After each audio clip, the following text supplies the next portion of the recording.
சிந்தனை விளக்கம் அளிப்பதற்காக நம்முடன் இணைப்பில் இணைந்திருக்கும் முதுநிலை பேராசிரியர் டாக்டர் பி சுந்தரமூர்த்தி ஐயா அவர்களுக்கு பணிவான வணக்கங்களும் வாழ்க வளமுடன் வாழ்த்துக்களையும் தெரிவித்துக் கொள்கிறோம். ஐயா அவர்களின் சிந்தனை உரைக்கு செல்வதற்கு முன் ஐயா அவர்களை பற்றிய விவர குறிப்புகளை அன்பர்களோடு பகிர்ந்து கொள்வதில் பெரும் மகிழ்ச்சி அடைகிறோம். மதிப்பிற்கும் மரியாதைக்கும் உரிய உலக சமுதாய சேவா சங்கத்தின் முதுநிலை பேராசிரியர் டாக்டர் பி சுந்தரமூர்த்தி ஐயா அவர்கள் கள்ளக்குறிச்சி நகரத்தில் வசித்து வருகின்றார்கள். ஐயா அவர்கள் இந்தியன் யோகா அசோசியேஷன் IYA ஆயுள் உறுப்பினர் ஆவார்கள். மத்திய அரசு, இந்தியன் நேவி, இந்திய கடற்படை கல்வி பணி 16 ஆண்டுகள், ISC, ICSE, CBSE மெட்ரிக் முதல்வராக 16 ஆண்டுகள் பணிபுரிந்துள்ளார்கள்.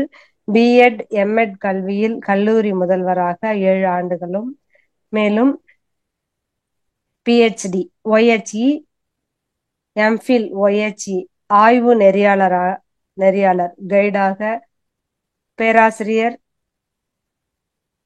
WCSC விஷன் ஸ்கை ஆய்வு மையம், பாரதியார் பல்கலைக்கழக ஆய்வு மையம் பணியாக 8 ஆண்டுகள் சிறப்பாக சேவையாற்றி வருகிறார்கள். இத்தகைய பல்வேறு சிறப்புகளை பெற்ற ஐயா அவர்களை வணங்கியும் வாழ்த்தியும் ஜீவகாந்த பெருநிதி என்ற தலைப்பில் சிந்தனை உரை வழங்குமாறு அனைவரின் சார்பில் அன்போடு அழைக்கின்றோம். வாழ்க வளமுடன் ஐயா. வாழ்க வையகம், வாழ்க வையகம், வாழ்க வளமுடன். எல்லாம் வல்ல அருட்பேராற்றலுடைய அளப்பரிய கருணையினாலும் அருள்நெறி ஆசான் யோகிராஜ் தத்துவஞானி வேதாத்ரி மகர்ஷியின் ஆசியாலும் நம்ம எல்லாரும் இன்றைய தினத்துல ஆழியாறு ஐடி விண்ணலை நிகழ்வின் ஜூம் இணைப்பு நிகழ்வில் இணைந்துள்ளோம். அருள்நெறி ஆசான் அவர்கள் இங்கு சுருக்கமாக எழுந்தருளி இந்த நிகழ்வினை நமக்கு நடத்தி கொடுக்கட்டும். முதலாவதாக அன்னையை வணங்கி, தந்தையை வணங்கி, அருள்நெறி ஆசானை வணங்கி, இதுகாரும் இந்த பூலகத்தில் தோன்றியிருக்கக்கூடிய அனைத்து ஆன்மீக பெரியோர்களையும் வணங்கி வாழ்த்தி அவர்களோடு உயிர்கலப்பு பெற்று இந்த விண்ணலை நிகழ்விலே இணைந்துள்ள அனைத்து அன்பர்களையும் வணங்கி வாழ்த்தி, அவர் தம் பெற்றோரை வணங்கி வாழ்த்தி இப்போது இந்த ஜீவகாந்த பெருநிதி எனும் பொருள் குறித்து சிந்திப்போம். வாழ்க வளமுடன், வாழ்க வளமுடன். மெய்யன்பர்களே, நோயற்ற வாழ்வே குறைவற்ற செல்வம். அந்த நோயில்லாமல் வாழ வேண்டும், அதுதான் பெரிய செல்வம். அப்ப இந்த நோயற்ற வாழ்வு வாழ்வதற்கு நமக்கு மிகவும் உறுதுணையாக இருக்கக்கூடிய ஒன்றுதான் இந்த ஜீவகாந்தம். இந்த ஜீவகாந்த பெருநிதின்றது, அதுல ஜீவகாந்தம்ன்றது என்ன, அது காந்தம்ன்றது என்னன்றத முதல்ல ஒரு சிந்தனை பண்ணுவோம். முதல்ல இப்ப நமக்கு இந்த பிரபஞ்சத்துல தோன்றி இருக்கக்கூடிய 84 லட்சம் வகையான உயிரினங்கள், பல கோடி பொருட்கள், நிறைய பொருட்களை பார்க்கிறோம். இந்த தோற்றத்துல நிறைய விஷயங்களை பார்க்கிறோம். இது எல்லாவற்றுக்கும் மூலமாக இருக்கக்கூடியது ஆதிநிலை என்கின்ற சுத்தவெளி. இது முதல்ல. ரெண்டாவதா அந்த ஆதி நிலையிலிருந்து எழுச்சி பெற்று வந்தவைகள் ஏராளம். மூன்றாவதாக பாத்தீங்கன்னா புலன்களால, நமக்கான புலன்களால அறியக்கூடிய பல்வேறு தோற்றங்களை பார்க்கிறோம், பல்வேறு பொருட்களை பார்க்கிறோம், பல்வேறு நபர்களோட தொடர்பு கொள்றோம், பல்வேறு உயிரினங்களோட தொடர்பு கொள்றோம். இந்த மூன்றையுமே இணைக்கக்கூடிய ஒரு மறைபொருள் தான் காந்தம் அப்படின்னு சொல்றது. இந்த காந்தம் எங்க இருக்கு? பிரபஞ்சத்துல எல்லா இயக்கங்களுக்கு இடையிலேயும் அந்த காந்தம் இருக்கு. எல்லா இயக்கங்களை சுற்றியும் அந்த காந்தம் இருக்கக்கூடியது. அப்பேற்பட்ட பேராற்றலை தான் நாம் காந்தம் என்று சொல்லுவோம். காந்தம்ன்றத சுவாமி ஒரு 3 வகையா சொல்லுவாங்க. வான்காந்தம் அல்லது பிரபஞ்ச காந்தம் ஒண்ணு, ரெண்டாவது ஜீவகாந்தம், மூணாவது மின்காந்தம். இந்த 3 வகைகளாக நாம் உணர முடியும். இந்த மூணுமே ஒண்ணுதான். அதுல மூலம் நமக்கு வான்காந்தம் அல்லது பிரபஞ்ச காந்தம்னு சொல்லுவோம். வான்காந்தம் என்ன செய்யுது அப்படின்னா, வான்காந்தம் அந்தந்த இடத்திற்கு ஏற்ப அந்த இயக்க களத்தின் திணிவு நிலைக்கு ஏற்ப உங்களுக்கு இந்த திட பொருளை பாக்குறீங்க, திரவ பொருளை பாக்குறீங்க, வாயு பொருளை பாக்குறீங்க. ஒரு சின்ன டவுட், இப்போ போட்டோஸ் ஏதாவது நம்ம மகரிஷியோடது வேணும் அப்படின்னா கொரியர்ல ரிசீவ் பண்ற ஆப்ஷன் இருக்குங்களா?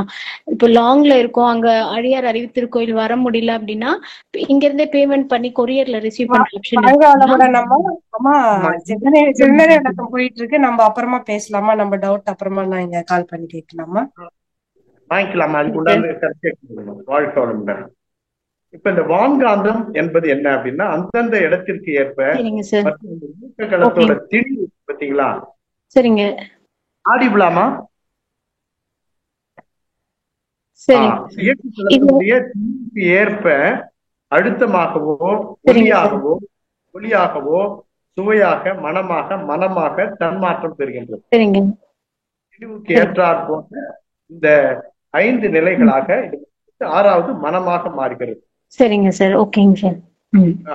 வளமுடன்மா. அது நாங்க நம்பர் தரோம், டீடைல் தரோம், நீங்க வாங்கி உங்க இந்த வாட்ஸ்அப் நம்பருக்கா சார் இது? சரிங்க சார், நான் இப்ப போடுறேன். Thank you sir. வாழ்க வளமுடன். பிரபஞ்சத்துல எல்லா விதமான இயக்கங்கள்லயும் சரி, எல்லா விதமான அசையாத ஜடப்பொருள்களிலும் சரி, எல்லா விதமான உயிரினங்கள்லயும் இந்த 6ஐயும் நம்ம பார்க்க முடியுது. எல்லா உயிரினங்களையும் பார்க்க முடியும். அழுத்தம், ஒலி, ஒளி, சுவை, மனம், மனம், இந்த 6ஐயும் பார்க்கறது. இந்த 6ல வந்து முதல் 5 இருக்கு பாருங்க, அழுத்தம், ஒலி, ஒளி, சுவை, மனம்.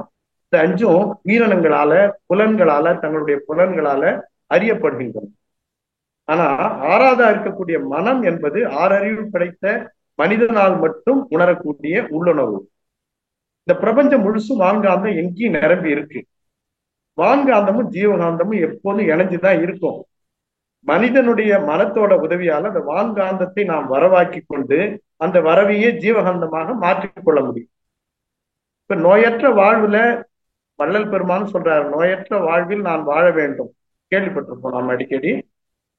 நம்ம உடம்புல வந்து இப்ப நான் உங்ககிட்ட ஒண்ணு கேட்கிறேன். ஒவ்வொரு மனிதர்கிட்டையும் ஒரு நம்ம வீட்டுல உங்க பிள்ளைங்க கிட்ட கொடுக்குறீங்க, திருமணம் ஆகி போறாங்க, 1 கோடி ஒரு சேஃப் டெபாசிட் வால்ட்ல போட்டுறீங்க, 1 கோடி அவங்க பர்சனல் அக்கௌண்ட்ல போட்டுறீங்க. இந்த அக்கௌண்ட்ல இருக்கக்கூடிய பணத்தை நீங்க எடுக்க வேண்டாம், எல்லாத்தையுமே அந்த சேஃப் டெபாசிட்ல இருக்கிற 1 கோடி எடுத்து செலவு பண்ணுவான்னு சொல்லிடுறோம். ஆனா நாம என்ன பண்றோம், நம்ம உடம்புக்குள்ள இருக்கக்கூடிய ஜீவகாந்தத்தை முழுசையும் விரயமாக்கிறோம். விரயமாக்கிட்டா அது என்ன விரயம் அதிகம் ஆக்கும் போது என்ன ஆகுது, நோய் வந்துடும், கவலை வந்துடும், சினம் வந்துடும், எல்லா குறைபாடுகளும் நம்ம உடம்புல ஏற்படும். அப்ப நாம வந்து அதை வரவாக்கி கொள்ளக்கூடிய வழிகளையும் நாம பார்க்க இருக்கின்றோம். இப்ப இந்த மாற்றங்கள்ல மனத்தோட உதவியால எப்படி நாம எடுக்கிறது? ஜீவகாந்த வரவுக்காக சுவாமி வந்து ஒரு 8 வகையில ஜீவகாந்தம் வரவு நிகழ்வு, 18 வகையில செலவாகுது அப்படின்றத ஒரு முறை பேசும்போது சுவாமி சொன்னாங்க. 8 வகையில எதெல்லாம் வரவு ஆகுது ஜீவகாந்தம்? உணவு சாப்பிட்றோம், நீர் சாப்பிட்றோம், மருந்து வகைகள் சாப்பிட்றோம், இது மூலமா நமக்கு ஜீவகாந்தம் கிடைக்கும். மூச்சு காற்று இழுக்கிறோம், O2 ஆக்சிஜன், O3 ஓசோன் படலத்துல இருக்கு, இதெல்லாம் தெரியும் நமக்கு. அப்படி அந்த மூச்சு காற்றின் மூலமாகவும் நமக்கு வந்து ஜீவகாந்தம் கிடைக்குது. அடுத்து கோள்கள்ல இருந்து வரவு, நெப்டியூன், புளூட்டோ வரைக்கும் பாத்தீங்கன்னா எல்லா கோள்கள்ல இருந்தும் கதிர்வீச்சு இருக்கு. அந்த வீச்சின் காரணமாக நம்ம உடம்புல ஜீவகாந்தம் வரும். அப்புறம் பூமியினுடைய மைய பகுதியிலிருந்து வரக்கூடிய காந்த ஆற்றல், வெப்பத்திலிருந்து வரக்கூடியது, அதுலயும் நமக்கு ஜீவகாந்தம் கிடைக்கும். ஒருத்தர் நம்மளை வாழ்த்துறாங்க, அந்த வாழ்த்து அலை, அந்த வாழ்த்து அலை வந்து ஊடுருவும், ஊடாடும், ஒருத்தருக்குள்ளேயும் போகும். அந்த வாழ்த்துக்கள் மூலமாகவும் நமக்கு ஜீவகாந்தம் கிடைக்கும். அகத்தவம் செய்யறோம், தீப பயிற்சி, கண்ணாடி பயிற்சி, முதல்ல சுவாமி கரும்புள்ளி பயிற்சின்னு வந்து சொன்னாங்க, அது இப்ப நம்ம செய்யறது இல்லை.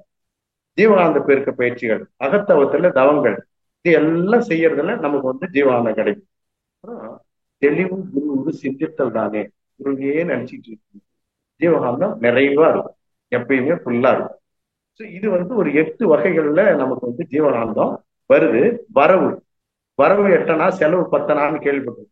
இந்த வரவை வந்து நாம சிந்திக்கணும். வரவு எந்தெந்த வகையில வருதோ அதை நாம கவனமாக நமக்குள்ள எடுத்துக்கொள்ள வேண்டும். செலவுன்னு ஒரு 18 சாமி சொன்னாங்க. இந்த 18 வகைகள்ல எப்படி செலவாகுது அப்படின்னா, உடல் இயக்கம் இருக்கு, புலன் இயக்கம் இருக்கு, மன இயக்கம் இருக்கு. 3 விஷயம் இருக்கு. உடலால பல வேலைகளை செய்யறீங்க, புலன்களால பல விஷயங்களை பாக்குறீங்க, கேட்குறீங்க, இந்த மாதிரி புலன் இயக்கங்கள் இருக்கு. மன இயக்கம், மனசு ரொம்ப நினைக்குது, நிறைய விஷயங்களை நினைக்குது. இந்த 3ல வந்து செலவாகுது. இதுல இந்த செயல்பாடுகள்ல சில குறிப்புகளை மட்டும் சொல்றேன். வெறுப்பு, ஒருத்தர் மேல இப்போ ஒருத்தர் வெறுப்பு, பகைமை பாராட்டுறோம், வெறுப்பின் மூலமாக, வெறுப்பு ஒரு காரணம், அது ஜீவகாந்த செலவாகும். பகை, ஒருத்தர் மேல பாராட்டுறோம், செலவாகும். பிணக்கு, சண்டை போட்டுக்கிறாங்க, செலவாகும். பொறாமப்படுறோம், அந்த சிந்தனையிலேயே அந்த பொறாமன்ற எண்ணம் வந்துனாவே ஜீவகாந்தம் கரைய ஆரம்பிச்சிடும். பொய் சொல்றாங்க, அப்ப அந்த சிந்தனையிலையும் நமக்கு ஜீவகாந்தம் கரையும். கோல் சொல்றாங்க, புறங்கூறல், அதுல கரையும். சினம் கவலை, இந்த 18ல வந்து சினம் கவலை ரெண்டுலயும் ரொம்ப வேகமா கரையும் கோபத்துல. ஒரு சாதாரணமா ஒருத்தட்ட பேசிட்டு இருக்கும்போது 14 சைக்கிள்ஸ் பர் செகண்ட் இருக்கு. நரம்புகள்ல பாத்தீங்கன்னா ஒருத்தர் பார்த்து ஒரு ஸ்மைல் பண்ணீங்கன்னா 17 நரம்புகள்ல 17 வேலை செய்யும். அந்த மாதிரி நீங்க ஆவேசமா கட்டும் போது 235 நரம்புகள் வேலை செய்யும். ஒரு அச்சம், பயப்படுறாங்க, உடனே ஜீவன் அந்த உடம்பை விட்டு கரைஞ்சிப்போம். ஏமாற்றம், ஒரு விஷயம், ஒண்ணு உங்களுக்கு எதிர்பார்க்குறீங்க, ஏமாற்றம் கிடைக்குது, ஏமாற்றம் கிடைக்கும் போது அந்த மனசு கஷ்டப்படுது பாருங்க, அதுல ஜீவனான கரையும். ஒரு விஷயத்துல தோல்வி அடைஞ்சிடுறீங்க, எல்லாம் சாமி சொன்னது. தோல்வி அடைஞ்சா இந்த ஜீவகாந்தம் கரைஞ்சு போகும். கடுமையான சொல்லு, சண்டை நடக்குது, அப்ப ஜீவகாந்தம் வேகமா கரையும். முகத்தை சுளிக்கிறோம். இத ஒரு மருத்துவர் சொல்றாரு, நீங்க ஒருத்தரை பார்த்து ஸ்மைல் பண்றீங்க, புன்சிரிப்புல 17 தசைகள் வேலை செய்யும். ஒருத்தர் பார்த்து முகத்தை சுளிக்கிறீங்க, 43 தசைகள் வேலை செய்யும். ஒருத்தர்கிட்ட ஆவேசமா சண்டை போட்டுட்டு இருக்கீங்க, அப்ப 235 தசைகள் வேலை செய்யும். நம்ம உடம்புல வந்து இருக்கக்கூடிய தசைகள்ல அதிக தசைகள் அந்த ஆவேசமா சண்டை போடும்போது செய்யும். அதுக்கப்புறம் வந்து நோய் வந்துருச்சு, ஒரு ஜுரமே வந்துருச்சு, 102 டிகிரி ஜுரம் அடிக்குது, படுத்த படுக்கையா இருக்காங்க, நம்மளால இயல்பான செயல்களை நம்மளால செய்ய முடியும். அப்ப நோய் வரும்போது ஜீவகாந்தம் காலி ஆயிடும், செலவாயிடும். அதே மாதிரி காம எண்ணங்கள், எண்ணங்கள்ல அது பாட்டும் கரையும், பார்த்துக்கிட்டே இருப்பாங்க, காம எண்ணங்கள்ல கரையும். மிகுதியான ஆண் பெண் நட்பு உறவுல அதுல கரையும். பெருந்தீனி ஃபுல்லா போட்டுக்கிறோம், லோட் போட்டு, அதுல கரையும். ரொம்ப காரமா சிலருக்கு பிடிக்கும், மசாலா பிடிக்கும், காரம் மசாலா சார்ந்த உணவுகள் சாப்பிடும் போது அதுலயும் வந்து ஃபுல்லா கரைஞ்சிடும். இதெல்லாம் வந்து நமக்கு ஜீவகாந்த செலவா சாமி சொல்றாங்க. ஜீவகாந்த இழப்பை ஈடு செய்யணும். அப்ப என்ன பண்ணணும்? நம்ம ஜீவகாந்த பெருக்க பயிற்சிகள் இருக்கு, தவம் இருக்கு. அப்புறம் நம்ம அந்த தவம் செய்யும் போதும் வரவாக்கி கொள்ளலாம். இப்ப இந்த இழப்பை சரி செய்யறதுக்கு உண்டான சில குறிப்புகளை நம்ம பார்க்கணும். இழப்பு அப்படின்னும் போது, ரொம்ப இழப்பும் போது அது என்ன நோயா மாறிடும். நோய் வந்தா நம்ம ஒரு நிம்மதியா இருக்க முடியாது. நோயற்ற வாழ்வுதான் குறைவற்ற செல்வம் என்பதை பார்த்தோம். அப்ப இந்த விரயத்திற்கான நிறைய காரணங்கள் இருக்கு. இந்த விரயத்துக்கான காரணங்கள்ல பாத்தீங்கன்னா, இப்ப நோய் வருதுன்னா அதுல என்ன செய்யறோம்? நோய்க்கான முக்கியமான ஒரு 3 காரணத்தை சுவாமி சொல்லுவாங்க அடிக்கடி. கழிவுகளின் தேக்கம் தான் உடல்ல நோயாகும். கழிவுகளின் தேக்கம், மலஜலம் கழிக்கிறது, தினசரி 2 முறை வந்து மலம் கழிக்கணும், அது ஃப்ரீயா போகும் காலை மாலை. இது கழிவுகளின் தேக்கம். அதே மாதிரி வியர்வை சரியா போயிடணும், அதே மாதிரி மூர்த்திரம் சரியா போயிடணும். அந்த சிலர் யூரின் பாஸ் பண்றத சொல்லுவாங்க, சுட்டு சுட்டா போகக்கூடாது, கஷ்டப்பட்டு போகக்கூடாது, எரிச்சலோட போகக்கூடாது, ரொம்ப சிரமப்பட்டு போகணும், தாராளமா போகணும், கழிவுகள் தாராளமா வெளியேற்றப்பட. அப்ப கழிவுடைய தேக்கம் உடம்புல இல்லை அப்படின்னா நோய் வராது. அப்புறம் உடற்பயிற்சியின்மை, நல்லா சாப்பிட்றேன், என்ன பண்றேன், அப்பயும் நோய் வந்துடும். உடற்பயிற்சி இல்லை. நாமே நம்ம உடற்பயிற்சிகளை ஏற்படுத்திக் கொள்ளணும். உலகத்தில் இருக்க ஏராளமான உடற்பயிற்சிகள்ல நம்ம எளிய முறை உடற்பயிற்சி மிக மிக சிறந்த ஒன்றாக எத்தனையோ மருத்துவர்கள் உலகம் முழுவதும் அதை ஒத்துக்கொண்டு இருக்காங்க. அதனால நமக்கென்று நம்ம எளிய முறை உடற்பயிற்சி செய்யணும். சில உடற்பயிற்சிகளான வேலைகளை, நம்ம செயல்களை நாமளே செஞ்சுக்கணும். நம்ம துணியை துவைச்சிக்கலாம், வீட்டு வேலைகள், சின்ன சின்ன வேலைகள் செய்யலாம், அதெல்லாம் செய்யணும். அப்புறம் உணவில் ஒழுங்கின்மை, இது ஒரு முக்கியமான காரணம். உணவில் ஒழுங்கின்மைன்னு பாத்தீங்கன்னா, இன்னைக்கு இந்த ஜங்க் ஃபுட்ஸ் நிறைய வந்துருச்சு, குழந்தைங்களுக்கு நிறைய வாங்கி கொடுக்குறோம். அப்ப அதுல சுவாமி கூட உணவு பற்றிய ஒரு புத்தகத்துல சொல்லியிருப்பாங்க, இந்த மைதா சேர்ந்த உணவு சாப்பிடணும், வெள்ளை சர்க்கரை சாப்பிடக்கூடாது. இந்த மைதா, வெள்ளை சர்க்கரை, கலர் பவுடர், கடலை மாவு, இதெல்லாம் குழந்தைங்க ரொம்ப விரும்பும். அதை நாம மாற்றி அமைக்கணும் நம்ம உணவுல ஒழுங்கு. இந்த உணவில் ஒழுங்கு அடுத்தது பாத்தீங்கன்னா, மின்னணு சாதனங்களால, கதிர்வீச்சால நிறைய நோய்கள் வரும். அதுல ஜீவகாந்தம் ஃபுல்லா காலி ஆயிடும். அப்புறம் உடல் தூய்மையின்மை. உடல் தூய்மையின்மைக்கு ஒரு உதாரணம் சொல்றேன். நம்ம உணவுல கலப்படம் எப்படி எடுத்துக்கிறோம் அப்படின்னா, ஒரு கல்லூரியில முதல்வராக இருக்கும்போது அவங்க வந்து 6 தடவை ஒரு நாளைக்கு டாய்லெட் சுத்தம் பண்ணுவாங்க. அதுக்கு ஒரு ரிஜிஸ்டர் வச்சுப்பாங்க.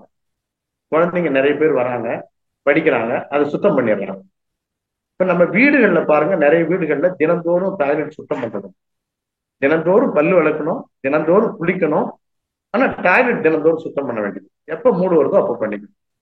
அப்ப அதுல ஒரு நமக்கு வரக்கூடிய ஒரு பாதிப்புல என்ன அப்படின்னா, அதுல ஒரு காக்ரோச் இருக்கு, அதுல இருந்து அது போயிட்டு உணவு துகள்ல எங்கேயாவது நம்ம சாப்பிடக்கூடிய உணவுல டச் பண்ணிட்டு போயிடுச்சுனாவே டைஃபாய்டு வந்துடும். அந்த மலைஜலத்தின் மூலமாகத்தான் டைஃபாய்டு வருதுன்னு மருத்துவர்கள் சொல்றாங்க. அடுத்தது அடக்கி வைக்கிறது பாருங்க. அடக்கி வைக்கக்கூடியது அந்த 16 விஷயங்களை சுவாமியை அடக்கி வைக்க கூடாதுன்றாங்க. அந்த மாதிரி அடக்கி வைக்கிறத அதை தவிர்க்கணும்.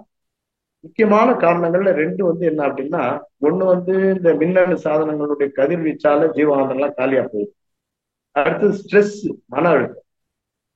ஏதாவது ஒண்ணுமே இருக்காது, அங்க ஏதாவது யோசனை பண்ணிக்கிட்டே இருப்பாங்க. என்ன இந்த மாதிரி சொல்லிட்டாங்களே, இதுக்கு என்ன செய்யறது?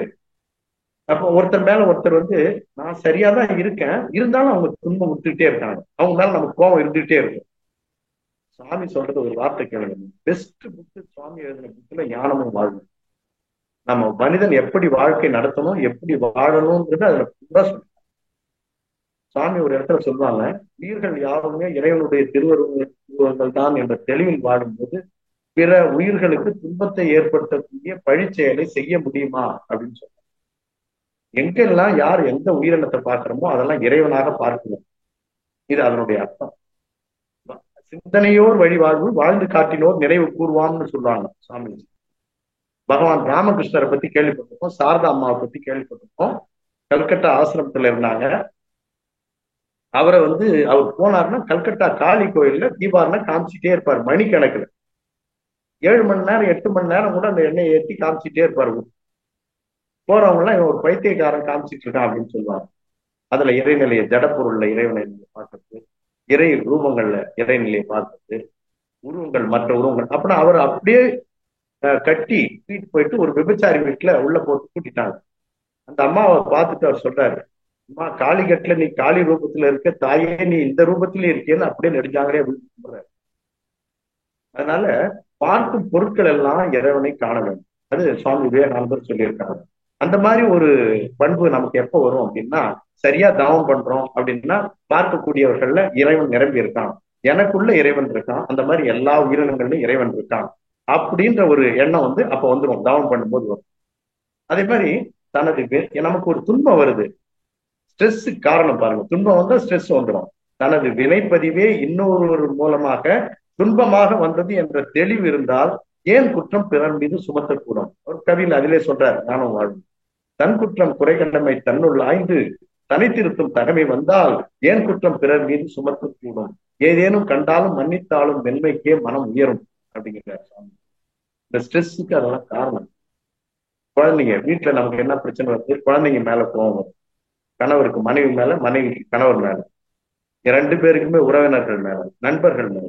யாருகிட்ட உங்களுக்கு கோபத்தை காமிக்க முடியும்? ஒரு கணவர் மனைவி கிட்ட காமிக்கணும், மனைவி கணவர்கிட்ட காமிக்கணும், மனைவி ஒரு தாயானவள் குழந்தைங்க கிட்ட காமிக்க முடியும், அடுத்தவங்க வீட்டுலாம் போய் காமிக்க முடியாது அடிக்கடி.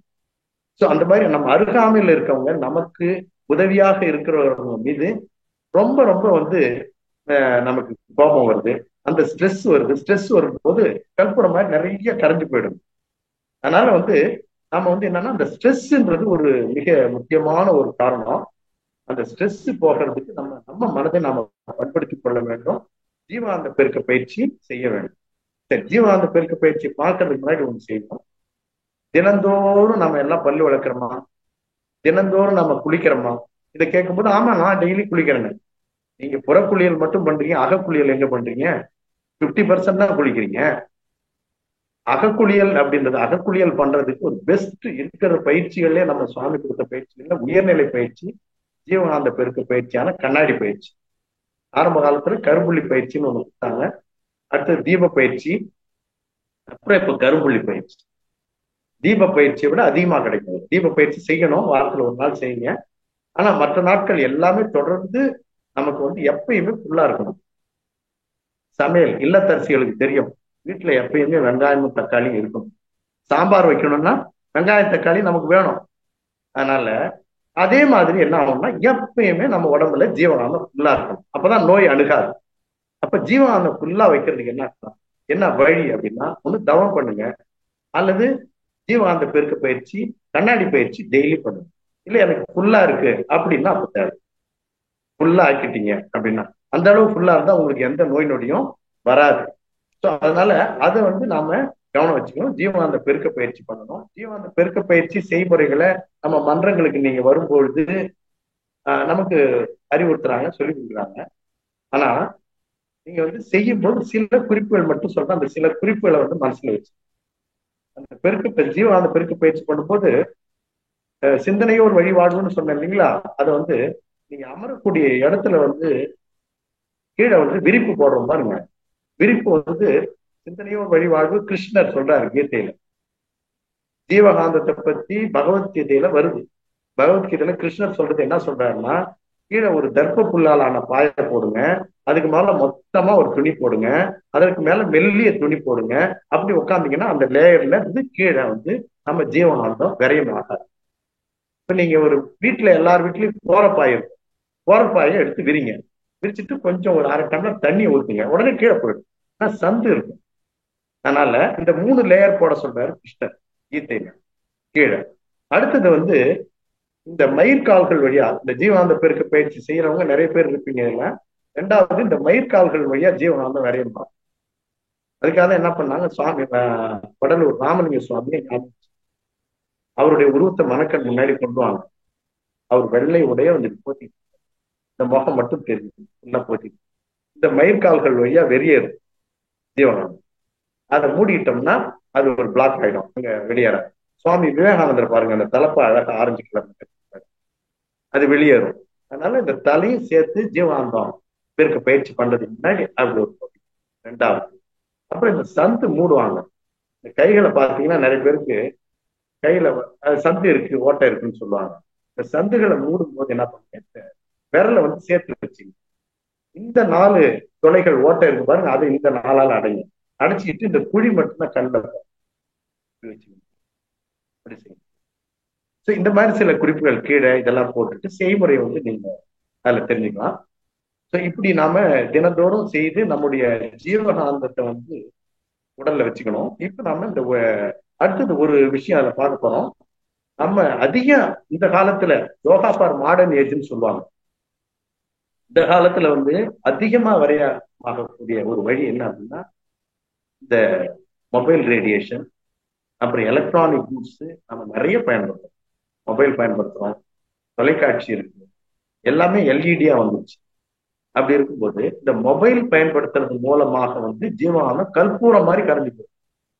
சரி, அப்ப அது என்னன்னா, இதுல ஷார்ட்ஸ் வந்துச்சு. என்ன பண்ணுவாங்க, யூடியூப் போட்டுவாங்க, ஷார்ட்ஸ் தள்ளிட்டே இருப்பாங்க எந்த நேரமும்.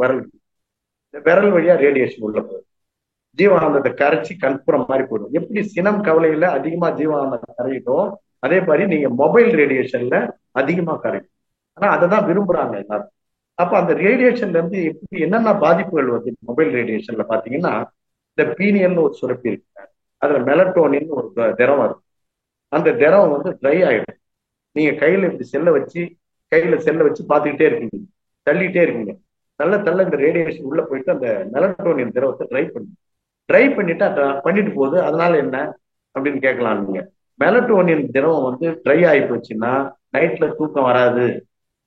நீங்க விழிச்சிட்டு ஓடிட்டே இருக்க வேண்டியதுதான், செல்ல பார்த்துக்கிட்டே இருப்பீங்க, 2 மணி வரைக்கும் பார்த்தாலும் தூக்கம் வராது. அதனால இந்த மெலட்டோனின்றது நம்முடைய உறக்கத்திற்கு மிகவும் அத்தியாவசியமான ஒன்று. அது ட்ரை ஆயிடும். ரெண்டாவது வந்து லாக்ரிமல் ஒரு திரவம் இருக்கு. லாக்ரிமல்னு ஒரு கிளாண்டு கண்ணுல இருக்கு. இந்த கண்ணுல சுரக்கக்கூடிய அந்த திரவத்தோட பேரு லாக்ரிமான்ற திரவம். அது கண்ணுக்கு மேலாக இருக்கு. கண்ணீர் இருக்கு. இந்த கண்ணீரும் ட்ரை ஆயிடும். எனக்கு தெரிஞ்ச ஒரு கரஸ்பாண்டன்ட் யூஎஸ்ஏல இருந்து 5 ml கண்ணீரை விலைக்கு வாங்கினாரு, 15,000 வரவழைச்சாரு. அதை கண்ணுல போட்டுக்கிறாரு, ஒவ்வொரு சொட்டு போட்டுக்கிறாரு. எந்த நேரமும் கம்ப்யூட்டர்ல இருப்பாரு. ட்ரை ஆயிடுது, லாக்ரிமா திரவம் காலி ஆயிடும், கண்ணீர் காலி ஆயிடும். இப்ப செயற்கையா கண்ணீரையே இப்ப விற்க ஆரம்பிச்சுட்டாங்க. 3வது வந்து மடியில லேப்டாப் வைக்கிறாங்க, பாம் டாப் கையில வச்சுக்கிறாங்க. இந்த மாதிரி வைக்கும்போது செல்ல கையில வைக்கிறாங்க. இந்த மாதிரி வைக்கும்போது என்ன ஆகுது, இது 3 செய்யறோம். 4வது வந்து பாத்தீங்கன்னா பாக்கெட்ல செல்லு வச்சுக்கிறோம். சுடிதார்லாம் கூட பாக்கெட்ல வச்சுக்கிறாங்க, பாக்கெட்ல செல்ல வச்சுக்கிறாங்க, மேல் பாக்கெட்ல வைக்கிறாங்க. மேல் பாக்கெட்ல வைக்கும்போது ஹார்ட் சீக்கிரம் கெட்டு போயிடும். கீழ் பாக்கெட்ல வைக்கும்போது உயிரணுக்கள் ஃபுல்லா டப்பா காலி ஆயிடும். பேண்ட் பாக்கெட்ல வைக்கும்போது உயிரணுக்களையும் காலி பண்ணிடும், கிட்னியை கெடுத்துரும். யூடிஐ வருது பாருங்க, யூரின் டிராக்ட் இன்ஃபெக்ஷன், அது சீக்கிரம் வர்ற மாதிரி அது பண்ணி விடும். ஸோ அதனால உடல்ல செல்ல வைக்காதீங்க, பாக்கெட்ல வைக்காதீங்க, பேண்ட் பாக்கெட்ல வைக்காதீங்க, சுடிதார் பாக்கெட்ல வைக்காதீங்க. அடுத்தது பாத்தீங்கன்னா WBC இருக்கு பாருங்க, இதுல வர ஒரு பாதிப்பு, மின்னணு சாதனங்கள்ல வரக்கூடிய இது எல்லாம் சேர்ந்து ஜீவகாந்தத்தை உள்ள இருந்து காலி பண்ணிடும். WBC வந்து நார்மலா வந்து 4000 இருந்து 11,000 இருக்கும், அதனுடைய எண்ணிக்கையை குறைச்சிடும். அப்புறம் RBC பாத்தீங்கன்னா 4.2 இருந்து 5.5 இருக்கும், அதை குறைச்சிடும். பிளேட்லெட்னு சொல்லுவாங்க, பிளேட்லெட் குறைஞ்சதுன்னா டெங்கு காய்ச்சல் வந்து நீங்க அதை நிறைய கேள்விப்பட்டிருக்கீங்க. அது 1.5 லட்சத்துல இருந்து 4.5 லட்சம் வரைக்கும் இருக்கும். பிளேட்லெட் மிக முக்கியமான ஒரு பகுதி ரத்தத்துல. அந்த பிளேட்லெட் குறைய ஆரம்பிச்சு, ஜீவகாந்தம் குறைஞ்சதுன்னா அதுவும் குறையும். அப்புறம் ஹெச்பி பாருங்க, பழைய கணக்கு 14.6 கிராம் பர்சன்டேஜ் இருக்கணும்னாங்க. கம்ப்யூட்டர்லாம் பாத்தீங்கன்னா 13.5 இருந்து 18 வரைக்கும் போகுது. கம்ப்யூட்டர் ஒரு கால்குலேஷன் போட்டு வச்சிருக்காங்க, அந்த ஹெச்பி குறைஞ்சிடும். இப்படி பல பாதிப்புகளை நம்ம மொபைல் ரேடியேஷன்ல சொல்லணும். இதை ஏன் நாம இப்ப மொபைல் ரேடியேஷன் பேசுறோம் அப்படின்னா, மொபைல் ரேடியேஷன் மூலமாக நம்முடைய உடல்ல இருக்கக்கூடிய ஜீவகாந்தம் குறைஞ்சு போயிடும். குறையக்கூடாது, குறையாம பார்த்துக்கணும். நம்ம உடல் நலமா இருக்கணும், நோய் வரக்கூடாது, நிம்மதியா இருக்கணும் அப்படின்னா நம்ம ஜீவகாந்தம் குறையாம எப்பயும் பார்த்துக்கணும். எந்த நேரமும் உங்களுக்கு வெங்காயம் தக்காளி வீட்டுல சாம்பார் வைக்கிறதுக்கு இருக்கிற மாதிரி எப்பயுமே நம்முடைய ஜீவகாந்தம் குறையாம நாம பார்த்து கொள்ள வேண்டும். சரி, இதுக்கு என்ன நாம தடுப்பு எடுத்துக்கலாம், என்ன ப்ரிகாஷன் எடுத்துக்கலாம் அப்படின்னு சொன்னீங்கன்னா, இதுல நீங்க மொபைல் எடுத்தீங்கன்னா உங்களுடைய மொபைல்ல பாருங்க, ஓபன் பண்ண உடனே இந்த லெப்ட்ல ஐ ப்ரொடெக்ஷன் மோடுன்னு ஒரு கண்ணு போட்டோ போட்டு ஒண்ணு இருக்கு. ஐ ப்ரொடெக்ஷன் மோடு ஆன் பண்ணி வச்சுக்கிட்டீங்கன்னா அது என்ன ஆகும், கண்களை கொஞ்சம் கெடுக்காம இருக்கும். பக்கத்திலே வந்து டார்க் மோடுன்னு இருக்கும், டார்க் மோடு வச்சு கொஞ்சம் ரொம்ப தெளிவா தெரியலனாலும் கூட நம்முடைய உடம்புல வந்து அது கொஞ்சம் ஃபில்டர் பண்ணி அனுப்புறதால முழு ரேடியேஷன், முழு கதிரை வந்து நம்ம உடம்புல தாக்காது. அதுக்கப்புறம் வந்து சிலர் கணவன்மார்கள் வெளிநாட்டுல இருப்பாங்க, எப்பயுமே அவங்க வந்து நெட்டை ஆன் பண்ணியே வச்சுக்குவாங்க, அறைக்குள்ளேயே வச்சுக்குவாங்க. எந்த அறையில இருக்காங்களோ எந்த ஹால்ல இருக்காங்களோ ஆன் பண்ணி வச்சிருக்காங்க, எப்பயுமே நெட்டை ஆன் பண்ணி வச்சிருக்காங்க. எப்ப வேணுமோ அப்ப மட்டும் பார்த்துட்டு மீதி நேரம்லாம் நெட்டை ஆஃப் பண்ணி வச்சுட்டீங்கன்னா அந்த ரேடியேஷன் அதிகம் தாக்காது. அதுக்கப்புறம் ரொம்ப சேஃப்டியா இருக்கணும் அதனுடைய கதிர்களை அப்படின்னா, கீழே செல்லை வச்சு பேசுங்க. இப்ப நான் செல்லை கீழே வச்சுதான் பேசிட்டு இருக்கேன். 12 to 18 inches கீழே வச்சிருங்க. 1 அடியில இருந்து 1.5 அடி தூரத்துல செல் இருக்கும்போது அதனுடைய பாதிப்புகள் மிகவும் குறைவு. ஏதாவது உங்களுக்கு கால் வருது, நிறைய கால்ஸ் வருது, கீழே வச்சிருங்க, லவுட் ஸ்பீக்கர் போட்டு பேசிக்கோங்க. இல்ல ரொம்ப கான்பிடென்ஷியலா இருக்கும், இது சீக்ரெட்டு அப்படின்னா அது தனியா போய் எடுத்துட்டு போய் தனியா அதை பேசிட்டு உடனே வந்துருங்க. இது வந்து ஒண்ணு. அடுத்தது வந்து செல்லை வந்து நீங்க தொடக்கூடாது. தொட்டிங்கன்னா என்ன ஆகும் அப்படின்னா, தொடும்போது அந்த ரேடியேஷன் வந்து அதிகமா பரவும். அதுக்கு இன்னொன்னு காரணம் சொல்றேன். அந்த கவர் இருக்கு பாத்தீங்களா, கவர் போட மாட்டாங்க. நான் கல்லூரி மாணவர்களை பார்க்கறது கவர் போட மாட்டாங்க. இந்த போனுக்கு ஒரு கவர் வரும், இந்த கவரை போடுறது இல்லை அவங்க. கவர் போட்டு வச்சுங்க. ஏன்னா பிசிக்ஸ்ல வந்து கண்டக்டர் நான் கண்டக்டர்னு படிச்சிருப்போம் நம்ம. கண்டக்டர் வந்து பாத்தீங்கன்னா கடத்தும். ஒரு இரும்பு, ஒரு கம்பி கரண்ட்ல வைக்கும்போது அது பாஸ் ஆகும். அதே நான் கண்டக்டர் பிளாஸ்டிக், வுட்டு இதெல்லாம் வச்சீங்கன்னா பாஸ் ஆகாது. அதனால வந்து அந்த மாதிரி கவர் போடுங்க. உங்களுடைய மொபைல்ஸ் எல்லாத்துக்குமே ஒரு கவர் போட்டுக்கிட்டீங்கன்னா அதுல வராது. கீழே வச்சு பேசுங்க, லவுட் ஸ்பீக்கர் போட்டு பேசுங்க. இல்ல அந்த சூழ்நிலை இல்லை, என்னுடைய அலுவலகத்துல அந்த மாதிரிலாம் பேச முடியாது அப்படின்னா ரொம்ப லோவா வச்சு பேசிட்டு உடனே வச்சுங்க. அதுவும் அதோட இல்லாம இப்ப நிறைய மாணவர்களை பாக்குறோம், இல்லத்தரசிகளை பாக்குறோம், வீட்டுல இருக்கவங்களை பாக்குறோம், ஒரு செல்லை எடுத்தாங்கன்னா மணிக்கணக்குல பேசுறது, 1 மணி நேரம் 1/2 மணி நேரம். எதுக்கு? நேர்ல போய் எல்லாம் பேசிட்டு போங்க. எல்லா விஷயத்தையுமே அதிலே பேசுறாங்க, தேவையில்லாத விஷயங்கள் பேசுறாங்க. அதையெல்லாம் குறைச்சிக்கணும். அது நம்ம உடல் நலத்தை கெடுத்துரும்.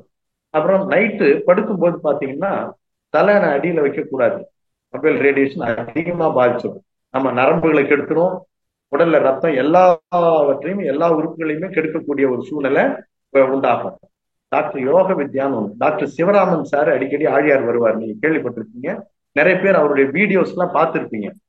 அவரை மாதிரி செம டேலண்ட் அந்த அம்மா. டாக்டர் யோக வித்யா என்ன சொல்றாங்க, நீங்க எந்த அறையில படுக்கிறீங்களோ அந்த அறையில எந்த விதமான மின்னணு சாதனங்களும் இருக்கக்கூடாதுன்றாங்க.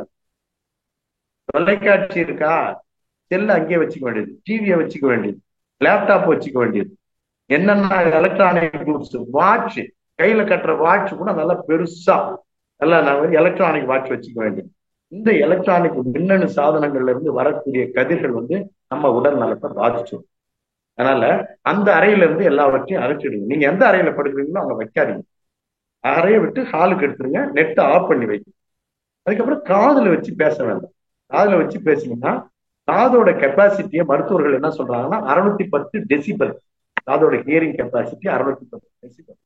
அந்த காதுல வைக்கும் போது என்ன ஆகுது, அந்த காதோட இயர்போன், இன்னும் இது ஒரு ஃபேஷன் ஆகி போச்சு, இயர்போன் வச்சுக்கிறாங்க, ஹெட்போன் வச்சுக்கிறாங்க, ப்ளூடூத் இதுல பிக்ஸ் பண்ணிக்கிறாங்க. இதெல்லாம் செவிப்பறையில ஓட்ட போகுது. ரொம்ப இது வச்சீங்கன்னா நீங்க அதுலயே ஒரு வார்னிங் சிக்னல் கூட வரும். பஸ்ல போகும்போது, கார்ல போகும்போது பாத்தீங்கன்னா நிறைய மாணவர்கள் காதுல இத இயர்போன் வச்சுக்கிறாங்க, ஹெட்போன் வச்சுக்கிறாங்க, வச்சுக்கிட்டு அதுலயே சவுண்ட் கேட்டுட்டே இருப்பாங்க. அதுல ஒரு சவுண்டுக்கு மேல அதே ஒரு வார்னிங். இதெல்லாம் வச்சுக்கணும். இப்போ ஒரு 40 வயசு 50 வயசுக்கு மேற்பட்டவர்கள் என்ன பண்ணுங்க, மொபைல்ல இருக்க பாயிண்ட் சைஸை பெருசாக்கி கண்களை பாதிக்காம இருக்கும். இதையெல்லாம் நாம மொபைல் ரேடியேஷன்ல வரக்கூடிய பாதிப்புகளா. அதே மாதிரி டிவி வீட்டுல இருக்கு, ஹால்ல வச்சிருக்கீங்க டிவி, 6 அடிக்கு அப்பால சேர்ஸ் சோஃபா மற்ற எல்லாம் போகும். 6 அடிக்குள்ள போனீங்கன்னா அந்த ரேடியேஷனும் நம்மளை தாக்கும். அதனால அந்த டிவியை நம்ம கிட்ட வைக்க வேண்டாம். ஆனா நீங்க ஒரு ஹால்ல வரீங்க, ஹால்ல உட்காருறீங்க, ஒரு சோஃபா இருக்கு உங்க வீட்டுல, இல்ல ஒரு சேர் இருக்கு, இல்ல பாயில் தான் உட்காருங்க. பாயில உட்காருறது ப்ராப்ளம் இல்லை. காலையில எழுந்திரிச்ச உடனே நிறைய வீடுகள்ல என்னன்னா பாயெல்லாம் சுருக்கி கொண்டு போய் வயரை வச்சு கொண்டுருவாங்க. அந்த மாதிரி பண்ணக்கூடாது. நாம ஒரு சோஃபால உட்கார்றோமா, கீழே ஒரு மிதியடி போட்டு நான் கண்டக்ட். அதே மாதிரி சமையல் செய்யறீங்க, இன்னைக்கு பெண்கள் எல்லாம் கீழே உட்கார்ந்துலாம் பண்றது இல்லை. அங்கேயே அறிவாள் மனம் கேஸ் ஸ்டவ்க்கு பக்கத்திலே இருக்கும், அங்கேயே கட் பண்ணிக்குவாங்க. அதே மாதிரி நீங்க கேஸ் ஸ்டவ் கிட்டே நிக்க வேண்டியது, அங்கேயே கட் பண்றது போறது எல்லா விஷயமே அங்கேயே நடக்கும். ரொம்ப நேரம் நிற்பாங்க அதுல ஸ்டவ் கிட்ட. அப்ப கீழே ஒரு மிதியடி போடுறது, ஸ்டவ்க்கு கீழே சமையல் செய்யற இடத்துல ஒரு மிதியடி. அதே மாதிரி இதெல்லாம் நம்ம எங்கெல்லாம் அமர்றோமோ நமக்கு தெரியும். அந்த அமரக்கூடிய இடங்கள்ல நாம என்னென்ன விரயம் பண்ணாம இருக்கிறதுக்கு உண்டான வழிகளோ அதை நாம ஆராய்ச்சி பண்ணணும். சரிங்களா? இதை நம்ம மனதில் வைத்துக் கொள்வோம். இப்ப நம்ம இந்த வரவுல இருக்கக்கூடியதுல கவனம் செலுத்தணும். தினந்தோறும் தவம் செய்யணும், தினந்தோறும் கண்ணாடி பயிற்சி செய்யணும், தினந்தோறும் ஜீவகாந்த பெருக்க பயிற்சி செஞ்சு நம்முடைய வரவுகளை அதிகமாக்கணும். உணவு சாப்பிட்றோமா, உணவுல கட்டுப்பாடா கரெக்டா திரவ உணவுகள் குறைஞ்சு போச்சு. அந்த ஜங்க் ஃபுட்ஸ் அதிகமாயிடுச்சு. அந்த ஃபுட்ஸ் எல்லாம் நம்ம குறைச்சிக்கணும். யார் மேலேயாவது உங்களுக்கு வெறுப்பு வருது, கோபம் வருது, பகை வருது, சண்டை வருது, பொறாமை வருது, பொய் சொல்றோம், ஏதாவது ஒண்ணு பயந்துட்டு கோல் மூட்டுறாங்க, இதெல்லாம் என்ன ஆகுது, இந்த மாதிரி குணங்கள் வரும். அதுக்கு செலவு பண்ற நேரத்தை நம்ம தவத்துக்கு செலவு பண்ணலாம். ஒரு ஏமாற்றம் வருது, தோல்வி வருது, அது வரக்கூடாதுன்னு இல்லையே. இப்ப அமெரிக்க ஜனாதிபதி ஆப்ரஹாம் லிங்கன் நினைச்சீங்க, அவரு சிந்திச்சு பாருங்க. அவர்லாம் எத்தனை முறை தோல்வி வந்து கடைசியில ஜனாதிபதி ஆயிடுறாரு. ஜனாதிபதி ஆகிறாரு. ஜனாதிபதி ஆகும்போது அவருடைய பதவி ஏற்பு விழாவுக்காக ஒரு கார்ல போயிட்டு இருக்காரு. அந்த பதவி ஏற்பு விழாவுக்காக கார்ல போயிட்டு இருக்கும்போது வழியில ஒரு சகதியில ஒரு பன்றி குட்டி அதுல மூழ்கி உயிருக்கு போராடிட்டு இருக்கு. காரை நிறுத்திட்டு வழியில அந்த அந்த சகதியில நடந்து போறாரு. இந்த ட்ரெஸ்ல அந்த பன்றி குட்டியை தூக்கி அதை இந்த கக்கத்துல வச்சுட்டு வர்றாரு. வச்சுட்டு மேல கொண்டு வெளியே விட்ட உடனே அது துள்ளி குதிச்சு ஓடுது. அந்த மகிழ்ச்சி அது துள்ளி குடிச்சு ஓதுறத கொஞ்ச நேரம் பார்த்துக்கிட்டே நிக்கிறாரு. இவர் பதவி ஏற்பு விழாவுக்கு போகணும், ஜனாதிபதி பதவி ஏற்பு விழா. என்ன பார்த்துட்டு நிக்கிறாரு, இந்த பார்த்துட்டு நேரம் அங்க போறாங்க, சபைக்கு போறாங்க. போகும்போது எல்லாம் முக்கியமான விஐபிஸ் உலகம் முழுவதும் வந்தவங்க எல்லாம் அங்க உட்கார்ந்துருக்காங்க. இவருடைய துணி இவருடைய சகதியா இருக்கு. இருந்தாலும் ஜனாதிபதி ஆச்சா யாரும் கேட்க முடியல.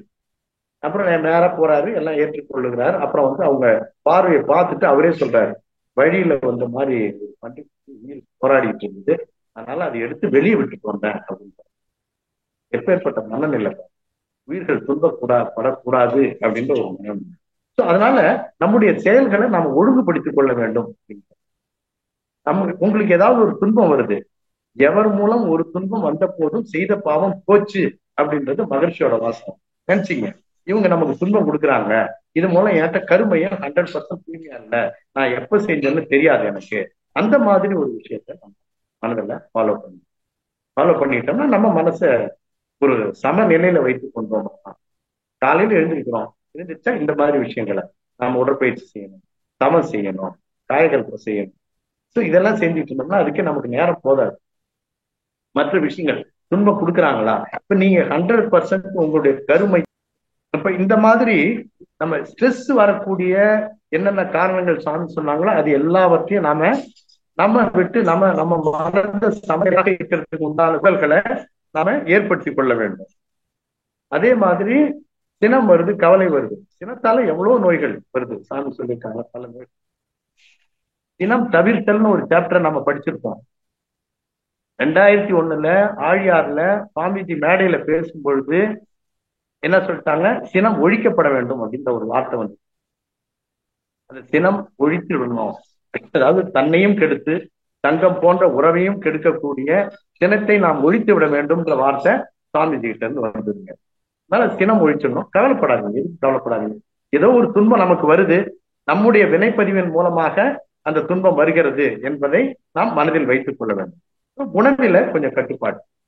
உணவு, நம்ம உணவுல பாத்தீங்கன்னா நம்ம சாப்பிடக்கூடிய தேநீராக இருக்கட்டும், திடப்பொருள்களான உணவுகளாக இருக்கட்டும், அந்த உணவுகள்ல சில குறிப்புகளை சொல்லும். நம்ம தமிழ்நாட்டுல இருந்தக்கூடிய அரிசி வகைகளை சித்தா டாக்டர்ஸ் என்ன சொல்றாங்கன்னா 1,65,000 வகையான அரிசி வகைகள் இருக்கு. அந்த அரிசியில வந்து நாம இப்ப இந்த காலத்துல என்ன சாப்பிடுறோம் அப்படின்னா, எங்க அம்மாவே கேட்டிருக்காங்க சின்ன வயசுல, வெள்ளை பொன்னியா இருக்கணும், பழசா இருக்கணும், புழுங்கலா இருக்கணும், சாதம் வடிச்சா மல்லிகைப்பூ மாதிரி இருக்கணும். இந்த 4 கண்டிஷன். அந்த மாதிரி அரிசி சாதம் சாப்பிட்டு பழகிட்டோம். அது நான் சின்ன வயசுல இருந்தே சாப்பிட்டேன். ஆனா இப்பதான் தெரியுது, பல்வேறு நாடுகளை சேர்ந்த மருத்துவர்கள் அவங்க எல்லாம் சொல்லும் பொழுது அந்த குரூப்ல நமக்கு தெரியுது அது வந்து சத்துக்கள் நீக்கப்பட்ட அரிசி என்பது அது புரியுது. அப்ப பெஸ்ட் ரைஸ் என்ன அப்படின்னா, இந்த கருப்பு கவுனின்னு ஒண்ணு கேள்விப்பட்டிருக்கீங்க. அதுல 72% இருக்கிறதுல அதிக மார்க் அதுக்கு தான் கொடுக்குறாங்க உலக டாக்டர்ஸ். கருப்பு கவுனி. ஆனா அது சாதாரணமா வேகாது, அது நைட்டே ஊற வச்சு காலையில செய்யணும். அதுக்கு அடுத்ததான் வந்து குதிரைவாலி. அப்புறம் எல்லாருமே பாத்தீங்கன்னா இந்த காலத்துல கோதுமை நைட் ஆச்சா சப்பாத்தி சாப்பிடுறாங்க. அந்த சப்பாத்திக்காக பயன்படுத்தக்கூடிய கோதுமை மாவுல இருக்கக்கூடிய இரும்பு சத்து போல 8 மடங்கு இரும்பு சத்து கம்பு மாவுல இருக்கு. இத டாக்டர் சிவராமன் சொல்றாரு, அடிக்கடி சொல்லுவாரு. அதனால ஏன் கம்பை நாம பயன்படுத்தக்கூடாது? இந்த 3 தானியங்களை, கருப்பு கவுனி, குதிரைவாலி, கம்பு, இந்த 3ஐயும் பயன்படுத்தலாம். வெயிட் குறையணும்னு நினைக்கிறவங்க உடம்புல கம்பு பயன்படுத்துங்க. வெயிட் கூடணும்னு நினைக்கிறவங்க கேழ்வரகு பயன்படுத்தலாம். வெயிட் எனக்கு கூடக்கூடாதுன்னு நினைக்கிறவங்க கேழ்வரகு பயன்படுத்தாரு. இதையும் அவரே தான் சொல்றாரு. இது வந்து நம்ம பார்த்துக்குவோம். நம்ம இந்த உணவுல இந்த மாதிரி சிறுதானியங்கள் வகையெல்லாம் இப்ப குறைஞ்சு போச்சு. சிறுதானியங்கள்ல நம்ம இட்லியை பத்தி பல நாடுகளும் நம்ம பாராட்டுறாங்க. இட்லிக்கு ஆரம்ப காலத்துல அவங்க வந்து இந்த மாதிரி அரிசி தான் போட்டாங்க, குதிரைவாலி, கருப்பு கவுனி இதெல்லாம் போட்டாங்க. இப்ப நாம வந்து பொன்மணி, 5020 இந்த மாதிரி போடுறோம். அந்த இட்லியில போடக்கூடிய வெந்தயத்தினுடைய நிறைய மருத்துவ குணங்கள்.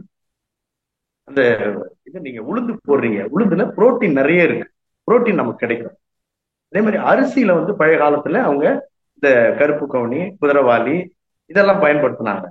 நமக்கு அந்த டேஸ்ட் இப்ப பிடிக்கல. அதனால நம்ம அதுக்கு ஏற்ற மாதிரி இப்போ 5020 அல்லது பொன்மணி இப்படி பயன்படுத்திக்கிறோம். ஸோ இதெல்லாம் மருத்துவ குணங்கள் நிறைந்த இந்த பொருட்களை நாம பயன்படுத்துறத நாம கொஞ்சம் நம்ம மனதில் வைத்துக் கொள்வோம் உணவுல. அடுத்தது ஹீட் ஆகிறது எப்படி தெரியும்? ஒரு லேபுக்கு போறீங்க, யூரின் டெஸ்ட் பண்றாங்க, யூடிஐ வந்திருக்கு. இந்த யூரின் டெஸ்ட் நாமளே பார்த்துக்கலாம். சொட்டா போகக்கூடாது, சிறுநீர் கஷ்டப்பட்டு போகக்கூடாது, மஞ்சளா போகக்கூடாது, தாராளமா போகணும் எப்பயுமே. அப்ப சிரமப்படுறோம் அப்படின்னா அந்த சூடாகிறதுக்கு காரணம் வந்து செல் மொபைல் ரேடியேஷன். வடியில வச்சுட்டே பாக்குறது, கிட்ட வச்சுட்டே பாக்குறது. வச்சு பாருங்க, கொஞ்ச நேரத்துல நீங்களே ஒரு 1/2 hour பாக்குறீங்க, 1 hour பாக்குறீங்க. அப்புறம் போய் நம்ம சிறுநீர் கழிக்கும் போது அதே மஞ்சளா போகும், சொட்டா போகும், சரியா போகாது. இந்த காரணத்தை நம்ம உணர்ந்து அதை எடுத்துக்கணும். அதை BNYS ஒரு படிப்பு இருக்கு, அதுல அவங்க ஆயில் தெரப்பி சொல்றாங்க. 8 விதமான ஆயில் சொல்றாங்க. ஆமணக்கு எண்ணெய், விளக்கெண்ணெய், தேங்காய் எண்ணெய், நல்லெண்ணெய், இலுப்ப எண்ணெய், வேப்ப எண்ணெய், கடுகு எண்ணெய், யூக்கலிப்டஸ் ஆயில், பசு நெய், நீலி பெருங்காயத்த எண்ணெய், இந்த மாதிரி ஒரு 8-9 எண்ணெயை வந்து இயற்கை வைத்தியத்துல சொல்றாங்க. மூளைச்சூடு இருக்கு, பௌத்திரம் இருக்கு. அவங்க எல்லாம் வந்து என்ன பண்ணணும், அந்த எண்ணெயை யூஸ் பண்ணணும். இரவுல வந்து தொப்புள்ள எண்ணெய் வச்சுக்கப்படும், விளக்கெண்ணெய். ஒரு அருமருந்துங்க, எல்லார் வீட்லயுமே விளக்கெண்ணெய் இருக்கணும். செக்கு எண்ணெயா பயன்படுத்துங்க. ரீஃபைண்ட் ஆயில் பக்கம் போகாதீங்க, ரீஃபைண்ட் ஆயில் வாங்காதீங்க. அதே மாதிரி பேஸ்ட் பக்கம் போகாதீங்க. பேஸ்ட்ல வந்து 43 கெமிக்கல் போடுறாங்க. ஆலம்பட்டை, கருவேலம்பட்டை, நல்ல பல்பொடிகள்லாம் இருக்கு. அதை வந்து நம்ம வாங்கி பயன்படுத்தலாம். இதையெல்லாம் நம்ம வந்து மனதில் வைத்துக் கொள்வோம். நம்முடைய ஜீவகாந்த பெருநிதி என்பதை ஏன் இந்த உணவை பத்தி பேசுறோம், சின்னத்தை பத்தி பேசுறோம், கவலையை பத்தி பேசுறோம் அப்படின்னா, இவைகள்லாம் வந்து ஜீவகாந்த தப்பா காலியாகி, ஜீவகாந்தம் எப்பயுமே நிறைவா இருக்கணும் உடம்புல. அப்ப நம்ம தான் பார்க்கணும். காலையில் எழுந்திருப்பேன், நாளைக்கு காலையில் எழுந்திருப்பேன், எழுந்திரிச்சிட்டு முதல்ல நான் கண்ணாடி பயிற்சி பண்ணுவேன். மீதி நம்ம உடற்பயிற்சி, காயகல்பம், அதே மாதிரி தப பயிற்சியில நல்லா பண்ணுங்க. இதெல்லாம் பண்ணுங்க. வெள்ளி சனியெல்லாம் முதல்ல வந்து வெள்ளிக்கிழமை ஒரு வேலும், சனிக்கிழமை 2 வேலை 3 வேலை சாந்தி தவம் பண்ணணும் சாமி சொல்லி. இப்பெல்லாம் தினந்தோறும் பண்ணுங்க சாந்தி தவம். படுக்கை வாழ்க்கை அந்த மாதிரி மாறி போச்சு.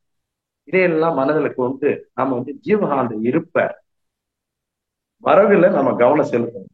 18 செலவை நாம விழிப்பா இருக்கணும். முக்கியமா மொபைல்ல கொஞ்சம் விழிப்பா இருக்கணும். Mobile usage, usage, laptop usage, computer usage, இதெல்லாம் வந்து நம்ம விழிப்பா இருந்து நம்முடைய உடல் நலத்தை பேணி ஆரோக்கியமாக வாழும் என்று சொல்லி இந்த அளவுல நம்மளுடைய இந்த சிந்தனையை நிறைவு செய்து கொள்வோம். இந்த சிந்தனையிலே பங்கு பெற்ற அத்துணை அன்பர்களும் அவர் தம் அன்பு குடும்பங்களும் உடல் நலம், நீடித்து ஆயுள், நிறைந்த செல்வம், உயர்ப்புகள், மெய்ஞானம் பெற்று மேலோங்கி வாழ்க, எந்த நாளும் செல்வச் செழிப்போடு வாழ்க, மெய்ஞானம் பெற்று மேலோங்கி வாழ்க என்று சொல்லி இந்த அளவிலே இந்த உரையை நிறைவு செய்வோம். வாழ்க வளமுடன், வாழ்க வளமுடன், வாழ்க வளமுடன். கிருபாநிதி அம்மா அவர்களை அன்போடு அழைக்கின்றோம். வாழ்க வளமுடன் அம்மா. அம்மா வாழ்க வளமுடன். ஐயா வாழ்க வளமுடன் ஐயா. ஐயா ரொம்ப சிறப்பா இருந்தது ஐயா. ஐயா நான் இது வந்து கேள்வியா கேட்கல, எப்படி பேலன்ஸ், அதாவது இப்ப ஜீவகாந்தா நம்மளோட விட்டு போறதுக்கு நிறைய சொன்னீங்க. வெறுப்பு, பகை, பொறாமை, சாப்பாடு, அப்புறம் கோபம், எல்லாமே சொன்னீங்க. அதே மாதிரி சீவகாந்த பெருக்கிற, அதை எப்படி நம்ம பெருக்கிக்கிறோம்னுக்கு நிறைய வழி சொல்லியிருக்கீங்க. தீப பயிற்சி, கண்ணாடி பயிற்சி, உணவில் ஒழுங்கு, எப்படி நம்ம தீப பயிற்சி எல்லாம். ஆனா ஐயா இது எப்பவுமே சமநிலையில இருக்காதா? அதாவது நம்ம டென்ஷன் ஆகணும், இப்ப தண்ணி ஒரு பைப்ல வருதுன்னா இல்லைன்னா டக்குன்னு அடுத்த டேங்க்ல இருந்து வரும்ல, அந்த மாதிரி நம்ம அதை ஆர்கனைஸ் பண்ண முடியாது இல்லையா? அந்த அந்த ஜீவகாந்தத்தை எப்பவுமே பேலன்ஸ் பண்றது மாதிரி நம்ம வாழ முடியாதா ஐயான்னு கேக்குறேன். இப்ப நீங்க கேட்கக்கூடிய மவுண்ட் ஸ்ரீனிவாஸ் கேக்குறீங்க இல்ல? கிருபாநிதி அம்மா ஐயா வந்துமா, இப்போ நம்ம ஞானமும் வாழ்வுன்னு ஒரு புத்தகம் சொன்ன இல்லைங்களா ஐயா? அந்த புத்தகம் இருக்கா உங்ககிட்ட? என்கிட்ட இருக்கு, என்கிட்ட இருக்கு. சரி, நீங்க அதை வந்து நல்ல தரோவா படிங்க. நம்ம சந்தேகம் அத்தனைக்குமே அதுல வந்து சுவாமி பதில் சொல்றாரு. எப்படி தவம் பண்ணணும், எப்படி பண்ணணும். ஒருத்தர் நம்ம தன் குற்றம் குறை கடமை தன்னுள்ள ஆய்ந்து ஏன் குற்றம் பிறர் மீது சுமத்த போன, இதெல்லாம் இந்த எல்லா கவிகளுமே அதுல இருக்கு. அருமையான என்ன அப்படின்னா, நம்ம சமப்படுத்துறதுக்கு உண்டான பயிற்சியை வந்து மனவளக்கலை 1லயும் ஞானம் வாழ்வுலையும் 2 புக்கு படிக்கும் போதே நமக்கு மெஜாரிட்டி நீங்க இப்ப கேட்கிற கேள்விக்கு உண்டான பதில்கள் எல்லாத்தையுமே அதுல கொடுத்துருவாங்க. அல்ல சினம் தவிர்த்தல்னு ஒண்ணு இருக்கு, வாழ்த்தும் பயணம் இருக்கு இல்லைங்களா? என்ன நாம புரிஞ்சுக்கணும், நமக்கு வந்து ஏதாவது எவர் மூலம் ஒரு துன்பம் வந்த போதும் செய்த பாவம் போச்சுன்னு சொல்றாருல்ல. இப்ப நீங்க வந்து இப்ப நீங்க ஒரு இடத்துல ஒரு ஊர்ல குடியிருக்கீங்க, அந்த ஊர் பிடிக்கல, அந்த ஊர்ல உள்ள மக்கள் பிடிக்கல, உறவினர்கள் பிடிக்கல, நண்பர்கள் பிடிக்கல. இங்க இருந்து நம்ம டெல்லிக்கு போயிட்டு அங்க குடியிருக்கலாம்னு ஏற்பாடு பண்றீங்க, இல்ல அமெரிக்கா போய் குடியிருக்கலாம்னு இருப்பீங்க.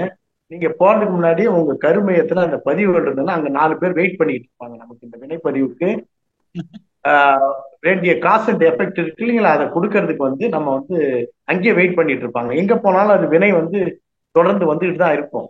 அப்ப வினை தீர்க்கறதுக்கு உண்டான வழி என்ன? இந்த கண்ணாடி பயிற்சி, தவ பயிற்சிகள் தான். அதை செஞ்சு நம்ம நியூட்ரலைஸ் பண்ணி கருமையத்தை 100% பியூரா வச்சுக்கணும்.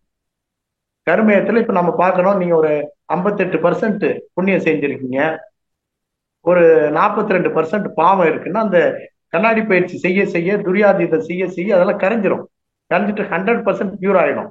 சப்போஸ் உங்க 100% உங்க கருமையம் தூய்மையா இருக்கு அப்படின்னா, யாருமே உங்களுக்கு துன்பம் கொடுக்க மாட்டாங்க. இப்ப கொடுத்துட்டு இருக்கவங்க யாருமே அவங்கவுங்க சாமி சாமின்ட்டு நவுந்து போயிடுவாங்க. புரியுதுயா, புரியுது. அப்ப தினந்தோறும் தவம் பண்ணணும். தினந்தோறும் நாம எப்படி சாப்பிடுறோமோ, தினந்தோறும் சுவாசிக்கிறோம், தினந்தோறும் குளிக்கிறோம், தினந்தோறும் பல் துளக்கிற மாதிரி தினந்தோறும் கண்ணாடி பயிற்சி பண்ணுங்க. எனக்கு 100% ஜீவகாந்தம் ஆகி போச்சு, உடம்பு ஃபுல்லா இருக்கு, எனக்கு உடம்புல எந்த நோயுமே இல்லை, உடம்பு கம்ஃபர்டபுளா இருக்கு, எனக்கு உலகத்துல பேராசிரியர் மூத்த பேராசிரியர் வேத சுப்பையா அடிக்கடி சொல்லுவாங்க, என் உடம்புல ஒரு நோயும் இல்லை, எனக்கு உலகத்துல பகைவர்களே இல்லை. இந்த 2 விஷயத்த அவங்க அடிக்கடி சொல்லுவாங்க. உடம்புல எந்த நோயும் இல்லை, ஃபுல்லா இருக்கு எனக்கு ஜீவகாந்தம்னா அப்புறம் நீங்க பண்ண வேண்டாம், விட்டுருங்க. நன்றி ஐயா, ரொம்ப சிறப்புயா. நல்ல என்ன இன்னைக்கு பண்ணணும், ரொம்ப நேரத்தை வேண்டிய ஒதுக்கணும். இப்ப நாம ஒவ்வொன்றுக்குமே நேரம் ஒதுக்குறோம். நம்ம மொபைல் பார்க்கறதுக்கு நேரம் ஒதுக்குறோம், சாப்பிடுறதுக்கு ஒதுக்குறோம், குளிக்க ஒதுக்குறோம், வீட்டு வேலைகளை செய்யறதுக்கு ஒதுக்குறோம். அந்த மாதிரி நம்ம தவம் செய்வதற்கு, கண்ணாடி பயிற்சி செய்யறதுக்கு நேரத்தை ஒதுக்கணும். உடல் தூய்மை, மன தூய்மை, இட தூய்மை, இது எல்லாத்தையும் பண்ணணும் டெய்லி. ஒண்ணு இல்லை, இப்ப அந்த காலத்துல டாய்லெட் ஃபுல்லா வந்து வீட்டை விட்டு தூரத்துல வச்சாங்க. இப்ப எல்லாருமே ஒரு அபார்ட்மெண்ட்டா இருக்கட்டும், ஒரு பிளாட்டா இருக்கட்டும், எல்லாம் டாய்லெட் அட்டாச் பாத்ரூமோட தான் இருக்காங்க. அந்த டாய்லெட்டை தினந்தோறும் சுத்தம் பண்றாங்களான்றது பார்க்கணும். நம்ம வீடுகள்ல தினந்தோறும் சுத்தம் பண்றது இல்ல. ஒரு ஒரு ஒரு லாட்ஜ் இருக்கு, மத்த இதெல்லாம் வந்து டெய்லி சுத்தம் பண்றாங்க ஓரளவு. அதனால அந்த மாதிரி கிருமிகள் எங்கேயுமே நம்மளை தாக்காத மாதிரி நம்மளை பார்த்துக்கணும். நம்ம ஆத்மாவுல, நம்ம உடம்புல ஜீவகாந்தம் எப்பயும் ஃபுல்லா இருக்க மாதிரி பார்த்துக்கணும். ஜீவகாந்தம் நன்றி. குறையிறது நம்மளால உணர முடியும். ஒரு நோய் வந்தா உடனே உணர்ந்து கொள்ளலாம். வாழ்க்கை வளமுடன். வாழ்க வளமுடன். ரொம்ப சிறப்பியா, நன்றி, வாழ்த்துக்கள். வாழ்க வளமுடன் அம்மா, வாழ்க வளமுடன் அம்மா. நன்றிகள் அம்மா, வாழ்க வளமுடன் அம்மா. அடுத்த அன்பராக பவன் ஸ்ரீனிவாசன் ஐயா, வாழ்க வளமுடன் ஐயா. நீங்க அன்மியூட் பண்ணிட்டு ஐயா கிட்ட பேசலாங்க ஐயா. ஐயா உங்களுக்கு அன்மியூட் ஆயிருக்கீங்க ஐயா, பேசலாங்க ஐயா. வாழ்க வளமுடன். வாழ்க வளமுடன்யா. ஐயா, இப்ப நீங்க சொல்றீங்க எவர் மூலம் ஒரு துன்பம் வந்த போதும் வினை போகும் அப்படின்ட்டு. அது வந்து என்னங்க, அதாவது நம்ம ஞானமும் வாழ்வுல சாமி சொல்லியிருக்காங்க, அது எவர் மூலம் ஒரு துன்பம் வந்த போதும் செய்த பாவம் போச்சு அப்படின்றது சுவாமியோட வாசகம். அது சரிங்க. இல்லைங்க, அதை ஒட்டிதான். இப்ப வந்து அது அந்த மனிதரை பாக்குறப்ப, ஆனா வந்து நமக்கு வந்து அந்த மனிதர் மேல தாங்க கோவம் வருது. வாழ்க்கை வளமுடன். இப்ப நீங்க சொல்ற பாயிண்ட் புரியுது. இப்ப நீங்க வந்து மனிதரா பார்க்க முடியலங்க. அவரை வந்து மனிதரா பார்த்துதான் அவர் மேலதான் கோவம் வருது. இப்ப நமக்கு வந்து பற்று இருக்கவங்க, தேவையான இருக்கவங்கன்னா நமக்கு வந்து அவங்கள வந்து இறைநிலையா பாக்குற அந்த மனசு வந்து வரமாட்டேங்குது. என்ன இவங்க தானே, நம்ம இவ்வளவு பண்ணிருக்கோம்ல, இவங்க போய் நமக்கு துன்பம் கொடுக்குறாங்க அப்படின்ட்டு கோவம் வந்து அவங்கள போய் கேட்டு இது பண்ணணும் அப்படின்ற மாதிரி. அது தவம் பண்றப்ப கரெக்டா இருக்கு, மத்த நேரத்துல ஆனா அந்த எண்ணம் வந்து டிஸ்டர்ப் ஆகிக்கிட்டே இருக்கு. உலகத்திலே மிகப்பெரிய படிப்பு பிரம்ம ஞானம் தான். பவுன் ஸ்ரீனிவாஸ் அவர்கள். சொல்லுங்கய்யா. நீங்க உலகத்திலே மிகப்பெரிய படிப்பு படிச்சிருக்கீங்க. இதை விட பெரிய படிப்பு உலகத்துல எங்கேயுமே கிடையாது. நன்றி. ஆமா, அதால வந்து என்ன பண்ணோம், நமக்கு சொல்லி கொடுத்தது போதும். சுவாமி இதுல வந்து எல்லா விஷயத்தையுமே சொல்லியிருக்காங்க. நாம என்ன, நம்ம பயிற்சிகளை மட்டும் செஞ்சா நம்ம அந்த துன்பம் வந்து நம்ம கிட்ட வராம தடுத்துக்கலாம். அவங்கள வந்து யார் துன்பம் கொடுக்குறாங்களோ, இப்ப வந்து உங்களுக்கு அவங்கதான் உங்களுக்கு அதிகமா உதவி செய்யறாங்க. இப்போ உங்களுக்கு ஒரு சிலர் மேல பாசம் இருக்கும் பாருங்க, பாசம் இருக்கும். அந்த மாதிரி ஏன்னா உங்களுடைய கருமையத்தை தூய்மை செய்வதற்கு யார் அதிகம் உதவி செய்யறாங்களோ அவங்கதான் உங்களுக்கு நல்லது செய்யறாங்க. அதை நம்ம துன்பமா நினைக்கிறது. நீங்க வந்து அவங்களுக்கு மறுபடியும் வந்து ஏதாவது துன்பத்தை கொடுத்தீங்கன்னா அந்த கருமையை இன்னும் வந்து நிறைஞ்சிக்கிட்டே போகும், பாவ பதிவுனால நிறைஞ்சிக்கிட்டே போகும். அப்ப நீங்க என்ன பண்ணுங்க, இந்த மனவளக்கலை 1 வால்யூம் வச்சிருக்கீங்களா? இப்ப சாமியோட வார்த்தை தெளிவு குருவின் திருவார்த்தை கேட்டல் அப்படின்ற ஒரு வாசகம் கேட்டிருக்கீங்களா எங்கேயாவது? ஆமா, கேட்டிருக்கீங்க, மன்றத்துல கேட்டிருக்கேன். வார்த்தைகள் எல்லாமே நூல்கள்ல இருக்கு.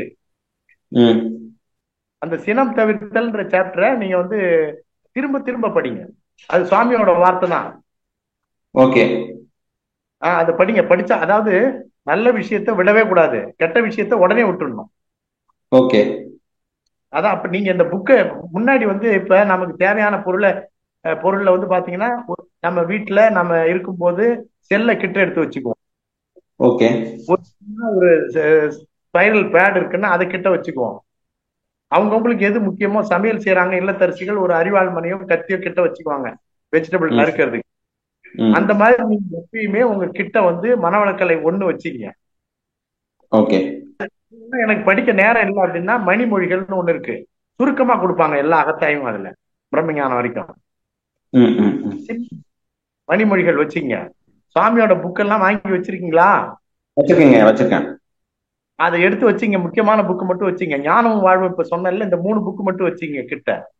சரிங்க. என்னோட நம்பர் வாங்கிக்கிங்க, வாங்கிட்டு கேளுங்க. அதுல முக்கியமான பாடல்கள் வந்து உங்களுக்கு அனுப்பி விடுறேன். அந்த பாடல்களை வந்து நீங்க அதை அடிக்கடி படிக்கிறதுல நம்ம அவர் சாமி சொல்றதுல உங்களுக்கு அந்த மன அமைதி வந்துடும். சரிங்க, சரிங்க. என்ன பண்ணுங்க, தினம் தவிர்த்தலும் வாழ்த்தும் பயனும் படிங்க. சரிங்க. வாழ்க்கை வளமுடன். ஐயா, ஒரே ஒரு இது இப்போ வந்து இப்ப டெய்லி வந்து இந்த மோட்டிவேஷனா இந்த பயிற்சிகள் பண்ணணும் அப்படின்ட்டு ஒரு நம்மளை நாமளே இது பண்ணிக்கிறப்ப ஏதாவது ஒரு தடங்கள் வந்துகிட்டே இருக்குதுங்கய்யா. வரட்டுமே, வந்தா அதை பாருங்க. முடிச்சுட்டு அதாவது நீங்க தவம் பண்ணும்போது எந்த ஒரு ஒரு அமைதியான சூழல்ல இருக்கணும். காலையில ஒரு வேலை வந்துடுது முடியல, அது 8 மணிக்கு தான் முடியுது, அதுக்கப்புறம் அதை முடிச்சுட்டு அமைதியா பண்ணுங்க. ஒரு 10 நிமிஷம் 20 நிமிஷம் பண்ணுங்க. சரிங்க, சரி. டைம் கொஞ்சம் மாத்திக்கலாம், வரும்போது கொஞ்சம் டைம் மாத்திக்கலாம். சரி, சரி, சரி. நீங்க அதை பத்தியே வந்து ஒரு கவலைப்பட்டுட்டு இருந்தீங்கன்னா நம்ம ஜீவகாந்தம் கரைஞ்சு போயிடும். எந்த வகையிலுமே நமக்கு ஜீவகாந்தம் குறையறதுக்கு நம்ம இடம் கொடுக்கவே கூடாது.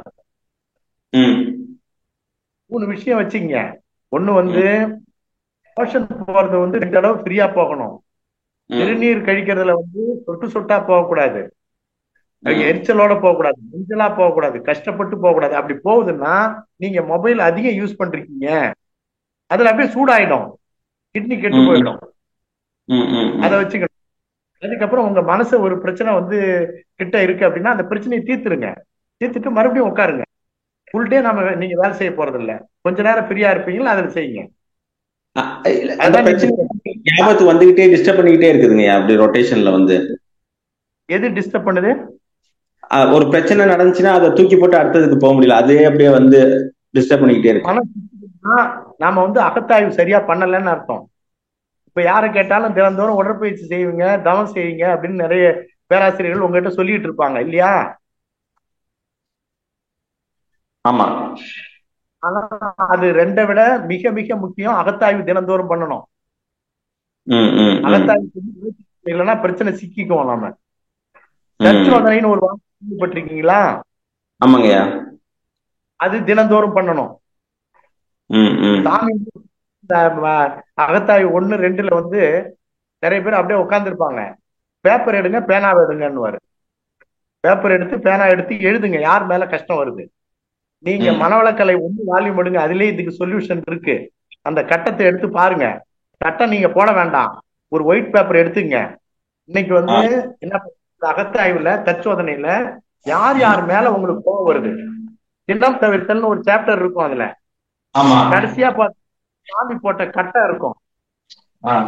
அந்த கட்டத்துல வந்து நீங்க என்ன பண்ணுங்க, அந்த என்னென்ன காலம் இருக்கோ அதை படிச்சீங்க, சும்மா ரப்பா எழுதுங்க. இவங்க மேலாம் எனக்கு கோவம் வருது, ஏன் கோவம் வருது, அதை லிஸ்ட போட்டீங்கன்னா என்ன ஆகும், அவங்க நம்முடைய உயர்வுக்காகவே பாடுபடுறவங்களா இருப்பாங்க. அவங்க மேல கோவம் வரும். நமக்கு உதவி செய்யறவங்களா இருப்பாங்க. அவங்க ஏன் பண்றாங்கன்னா அவங்களையும் தெரிஞ்சு பண்ணல. உங்க கருமையத்துல இருக்க ஸ்டாக் வந்து அவங்க மூலமா அந்த துன்பம் வருது. அந்த கருமையத்தை சுத்தம் என்ன வழி அப்படின்னா தவமும், அதுக்கப்புறம் தற்சோதனை, அதுக்கப்புறம் இந்த கண்ணாடி பயிற்சி எல்லாம் பண்ணுங்க, டெய்லி பண்ணுங்க. 100% அந்த துன்பம் வராது.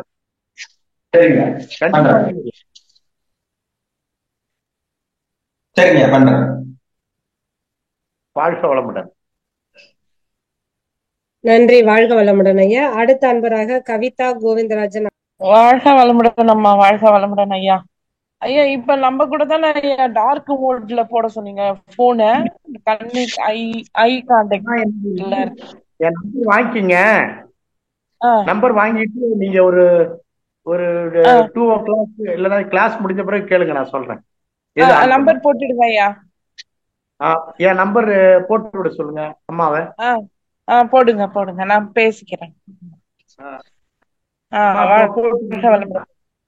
போட்டுருங்க. நீங்க என்கிட்ட அம்மா ஒரு தடவை கூப்பிடுங்கம்மா எனக்கு. நான் கேக்குறேங்க அதுல. வாழ்க நாகராணி அம்மா வளமுடன் நீங்க அம்மா. வாழ்க சரிம்மா. வளமுடன்மா. அடுத்த அன்பராக மாலதி அம்மா அவர்களை அன்போடு அழைக்கின்றோம். வாழ்க வளமுடன்மா. மாலதி அம்மா. ஐ ப்ரொடெக்ஷன் இது எல்லாமே சொல்றேன் நான் விவரமா சொல்றேன். லேட்டா ஜாயின் பண்ண ரொம்ப மிஸ் பண்ணிட்டேன். நல்லா சரிம்மா. சிறந்த சிந்தனைகளை கொடுத்துட்டு இருந்தீங்க ஐயா. எனக்கு ஒரு சின்ன கேள்வி அதாவது முன்னாடி பயிற்சி ஆரம்ப காலத்துலன்னா நான் நல்லா பண்ணிக்கிட்டே இருந்தேன் ஐயா. இப்ப ரெகுலரா கூட கொஞ்ச நாள் பண்ணேன், டெய்லியுமே பண்ணேன். அதுக்கப்புறம் என்னாச்சுன்னா ஒரு குறிப்பிட்ட இதுக்கு அப்புறம் எனக்கு கண்ணாடி பயிற்சி செய்யற அன்னைக்கு உடம்பு ஃபுல்லா ஹீட் ப்ராப்ளம் வருது, மோஷன் பிரச்சனை வர்ற மாதிரி அந்த இடம் வலிக்க ஆரம்பிக்குது. அத மாதிரி ஹீட் ப்ராப்ளம் அதுல வரல. சரிங்க ஐயா. செல்லு வச்சிருக்கீங்கல்ல? ஆமாய்யா. செல்லால வருது ஹீட் ப்ராப்ளம். அப்படியா? எப்படின்னு சொல்லும் போது இல்ல, நீங்க மொபைல் ரேடியேஷனை பத்தி சொன்னேன். மொபைல் ஆமா. கையில பார்க்கும்போது என்னன்னா நமக்கு உடம்பு ஃபுல்லா ஹீட் ஆயிடும். சரிங்க ஐயா. நரம்பெல்லாம் அதால சரி. மொபைல் எப்படி யூஸ் பண்ணணும்னு சொல்லும் போது வந்தீங்களா? இல்லையா, நான் லேட்டா இப்பதானே ஜாயின் பண்ணேன், 10 minutes. சரி சரி, அது சொல்றேன். உங்க ஹீட்டுக்கான காரணத்தை நான் சொல்றேம்மா, நீங்க நம்பர் வாங்கிக்கோங்கம்மா. சரிங்க ஐயா. ஒரு 2 o'clock போன் பண்ணுங்க. நம்பர் ஸ்டார் பாக்ஸ்ல போட சொல்லுங்க ஐயா. ஸ்டார் போடுவாங்க. பாக்ஸ்ல போட்டுருங்க ஐயா. வாங்கிக்கோங்க அம்மா, நம்பர் போட்டு விட்டுருங்கம்மா. என் நம்பரு போடுறேங்க ஐயா, எடுத்துட்டு இருக்கேங்க ஐயா உங்க நம்பர். எனக்கு மன உறுத்தலாவே இருக்குயா, எல்லாமே கரெக்டா செஞ்சுட்டு இருந்தோம், இப்ப செய்ய முடியல அப்படின்னு. அதனால இதால இருக்குமோன்னு நான் ஒரு பயம். அதாவது கண்ணாடி பயிற்சியால உடம்பு ஹீட் ஆகாது. சரிங்க ஐயா. இது ஹீட் ஆகிறது மொபைல் ரேடியேஷன், மின்னணு கதிர். அந்த கதிர் அதுக்கு காரணம். அதுக்கு ஒரு சொல்யூஷனும் அதை எப்படி சால்வ் பண்றதுன்னு ஒரு 10 பாயிண்ட் கொடுத்துருந்தேன். நீங்க கேளுங்க, நீங்க கேளுங்க, மறுபடியும் சொல்றேன். ஓகேயா. வாழ்க வளமுடன் ஐயா. நம்பர் போட சொல்லுங்க ஐயா. நம்பர் வாழ்க வளமுடன் அம்மா. நன்றி அம்மா. நன்றி ஐயா. நன்றி அம்மா. வாழ்க வளமுடன் அம்மா. நன்றி அம்மா. வாழ்க வளமுடன் ஐயா. முடிஞ்சிருச்சுங்களாமா? ஆமா, கேள்வி எதுவும் இன்னும் வரலைங்க ஐயா. சரி, நாகராணி அம்மா என்னங்க ஐயா? உங்க நம்பர் சொல்லுங்க. என்னோட நம்பர் 7299 6874 6874 13 13. சரிம்மா, இப்ப நீங்க கேட்ட இது என் நம்பரும் கொடுத்துருங்க. அப்ப உங்களை கேட்டாலும் எனக்கு நம்பர் கொடுத்துருங்க. இப்போ நான் சாட் பாக்ஸ்ல போட்டுறேங்க ஐயா உங்க நம்பரை. சாட் பாக்ஸ்ல 2 நம்பர் போட்டுருங்க. அவங்க கேட்டாங்கனாலும் போன்ல கேட்டாலும் சொல்லிடுங்க அவங்க. சரிங்க ஐயா. ஓகேங்க. சரி, ஒரே ஒரு கேள்வி வந்திருக்காங்க, கேட்கலாமா ஐயா? செவல் ஐயா. வாழ்க வளமுடன் செவல் ஐயா. நீங்க அட்மிட் பண்ணிட்டு ஐயா கிட்ட பேசலாங்க ஐயா. வாழ்க வளமுடன் ஐயா. ஐயா வாழ்க வளமுடன். ரொம்ப சிறப்பாக இருந்தது ஐயா. நம்மளுடைய நீங்க ஒரு நாள் விடாம கண்ணாடி பயிற்சி செய்ய சொல்றீங்க, அதனால ஓவரா பாடி ஹீட் ஆகாதுங்களா ஐயா? அது ஒரு காரணம். 2வது ஐயா, தலையில பொடுகு இருக்கு ஐயா, முடி கொட்டுது ஐயா, அதுக்கு நம்ம என்ன ஐயா பண்ணணும்? சொல்லுங்க ஃபர்ஸ்ட். நாங்க செவ்வேலுங்க ஐயா, குவைத்துல இருந்து பேசுறேங்க ஐயா. செவ்வேல், வாழ்க வளமுடன். வாழ்க வளமுடன் ஐயா. இப்போ மின்னணு சாதனங்கள்னு ஒண்ணு பேசணும், அப்ப இருந்தீங்களா? இருந்தங்க ஐயா. சொல்லுங்க ஐயா. அதாவது இப்ப இந்த உடம்பு பாடி ஹீட் ஆகிறதுக்கு காரணம் கண்ணாடி பயிற்சி இல்ல, மின்னணு சாதனங்கள் தான். தொலைக்காட்சி பாக்குறது, செல்போன் பாக்குறது, செல்போனை கையில வச்சு பாக்குறது, இதெல்லாம் பாடி ஹீட் ஆகும் ரொம்ப. நீங்க அந்த நேரம் கண்ணாடி பயிற்சி செய்யற நேரம் உங்களுக்கு ஃபுல்லா இருக்கு ஜீவகாந்தம் அப்படின்னா தேவையில்லை கண்ணாடி பயிற்சி. ஃபுல்லா இருக்கு, அதாவது என்னன்னா உங்க உடம்புல எந்த நோயும் இல்ல, ஜீவகாந்தம் ஃபுல்லா இருக்கு, சோர்வு இல்ல, எந்த இடத்துலயும் வலி இல்ல, அப்படி இருக்கீங்களா? அப்படி இருந்தா இருக்கேன் ஐயா, எந்த ப்ராப்ளம் இல்லைங்க ஐயா. அப்படி இருக்கீங்கன்னா தேவையில்லை. தவம் பண்ணுங்க. தவத்துல என்ன அப்படின்னா ஆரம்ப காலத்துல 1 hour பண்ணுவாங்க தவம். அப்புறம் ம் 45 நிமிஷம் ஆச்சு, 40 நிமிஷம் ஆச்சு, அப்புறம் 20 நிமிஷம். ம் இப்பெல்லாம் ஒரு ம் 10 நிமிஷம் பண்றாங்க தவம். மன்றங்களுக்கு போனா கூட 10 நிமிஷம் 15 நிமிஷம் பண்றாங்க. ம் சாமியோட சீடிலாம் கூட ஆரம்ப காலத்து சீடிகள்லாம் 3/4 மணி நேரம் இருந்தது. அப்புறம் இப்ப வந்து ம் 1/2 மணி நேரம் வச்சுக்கிட்டாங்க சிடி. அந்த இது ஆமாங்க ஐயா, யூடியூப்ல தான் இருக்கும். 1/2 மணி நேரம் தான் இருக்கு சாமியோட இப்ப.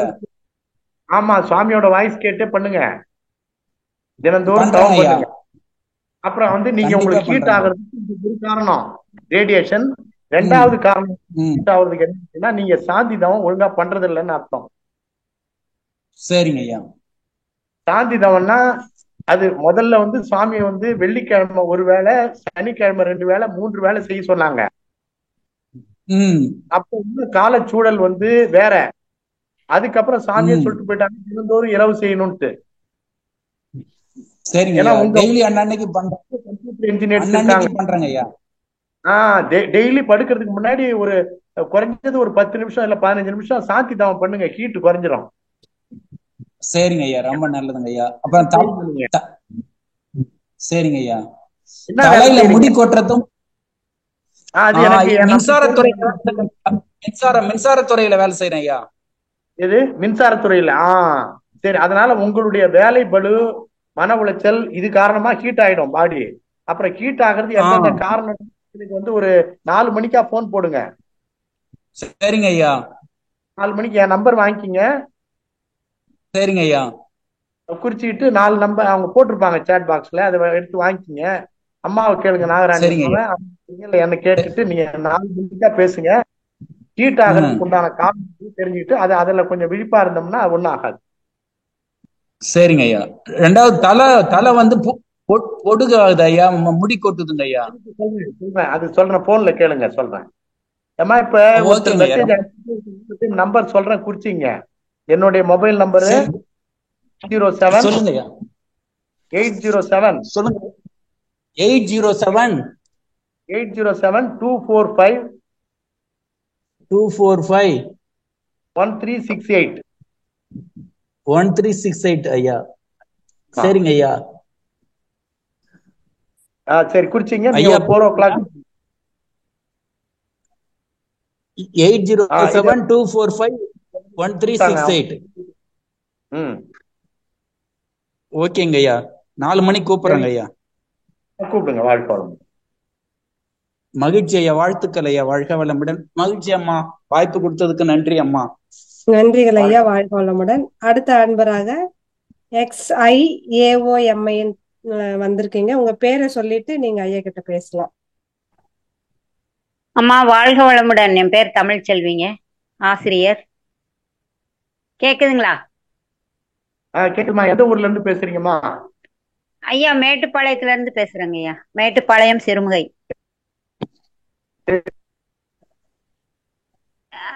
வாழ்க வளமுடன் ஐயா. ஐயா, நீங்க சொல்ற எல்லாமே கொஞ்சம் இந்த உடம்பு சூடு, முடி கொட்டுறது, இதெல்லாமே எனக்கு இருக்கு. அதெல்லாம் வந்து தவத்தினாலேயோ இல்ல கண்ணாடி பயிற்சியினாலேயோ வர்றது இல்லைங்களா? கண்ணாடி வராது. சரிங்க ஐயா.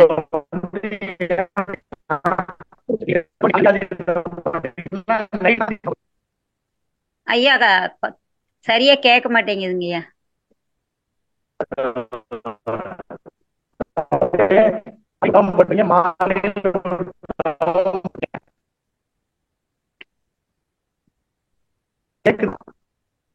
எல்லாமே சுத்தமா கேட்கலைங்கய்யா, கரகரன்னு.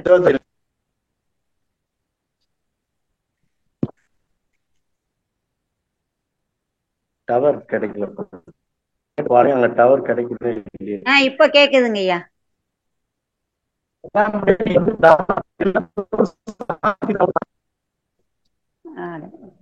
கேக்குதுங்களா? இப்ப கேக்குதுங்க. நீங்க தினந்தோறும் சாந்தி தவம் பண்ணுங்க. சரிங்க ஐயா. மொபைல் யூசேஜ் நீங்க பேசினது எல்லாமே ஃபுல்லா கேட்டேங்கய்யா. மொபைல்லையும் சூடு இதெல்லாம் தொந்தரவெல்லாம் வரும்னு சொல்லிருக்கீங்க. நான் அந்த மொபைல் வந்து நிறைய கேட்கறதோட சரிங்க ஐயா, பாக்குறதெல்லாம் இல்ல. அப்புறம் உடம்பு சூடுன்னு சொல்றீங்களே, அது மூலாதாரத்துல தவம் பண்ணா சூடு இருக்குதுங்க ஐயா, அது என்னால உணர முடியுது.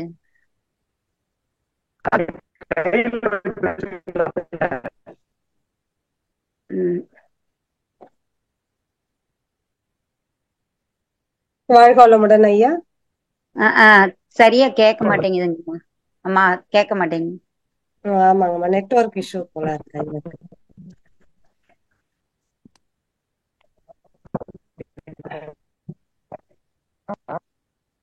நம்பர் அவங்களுக்கு கொடுத்துருங்கம்மா, என் நம்பரு. சாட் பாக்ஸ்ல போட்டேங்க ஐயா, போட்டேங்க ஐயா. இப்ப கேக்குதுங்கம்மா, இப்ப கேக்குது. இருங்கம்மா, சொல்லுங்க ஐயா. அது நம்பர் கொடுத்துருங்க கேக்குறவங்களுக்கு. அவங்களுக்கு அப்புறம் எல்லாம் பேச சொல்லுங்க. சரிங்க ஐயா, சரிங்க ஐயா, கொடுத்துட்டாங்க ஐயா. சரி, கொடுங்க நம்பர்.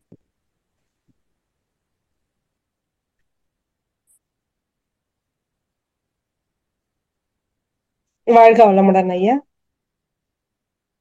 இன்னும் 2 பேர் இருக்காங்க ஐயா. நான் கால் பண்ணி உங்ககிட்ட பேச சொல்லட்டுமாங்க ஐயா? அவங்களுக்கும் கால் பண்ணி 2 மணிக்கு பேச சொல்லுங்க.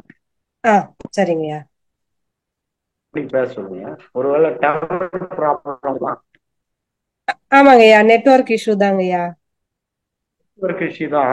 சப்போஸ் இது கேட்டுச்சுன்னா பேசிட்டோம்.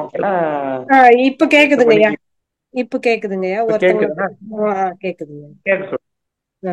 மாலதி ஐபோன் வந்திருக்கீங்க, நீங்க அட்மிட் பண்ணிட்டு ஐயா கிட்ட உங்க கேள்வி கேட்கலாம். மாலதி அம்மா,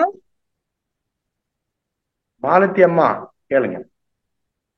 அட்மிட் கொடுத்துருக்கோமா உங்களுக்கு?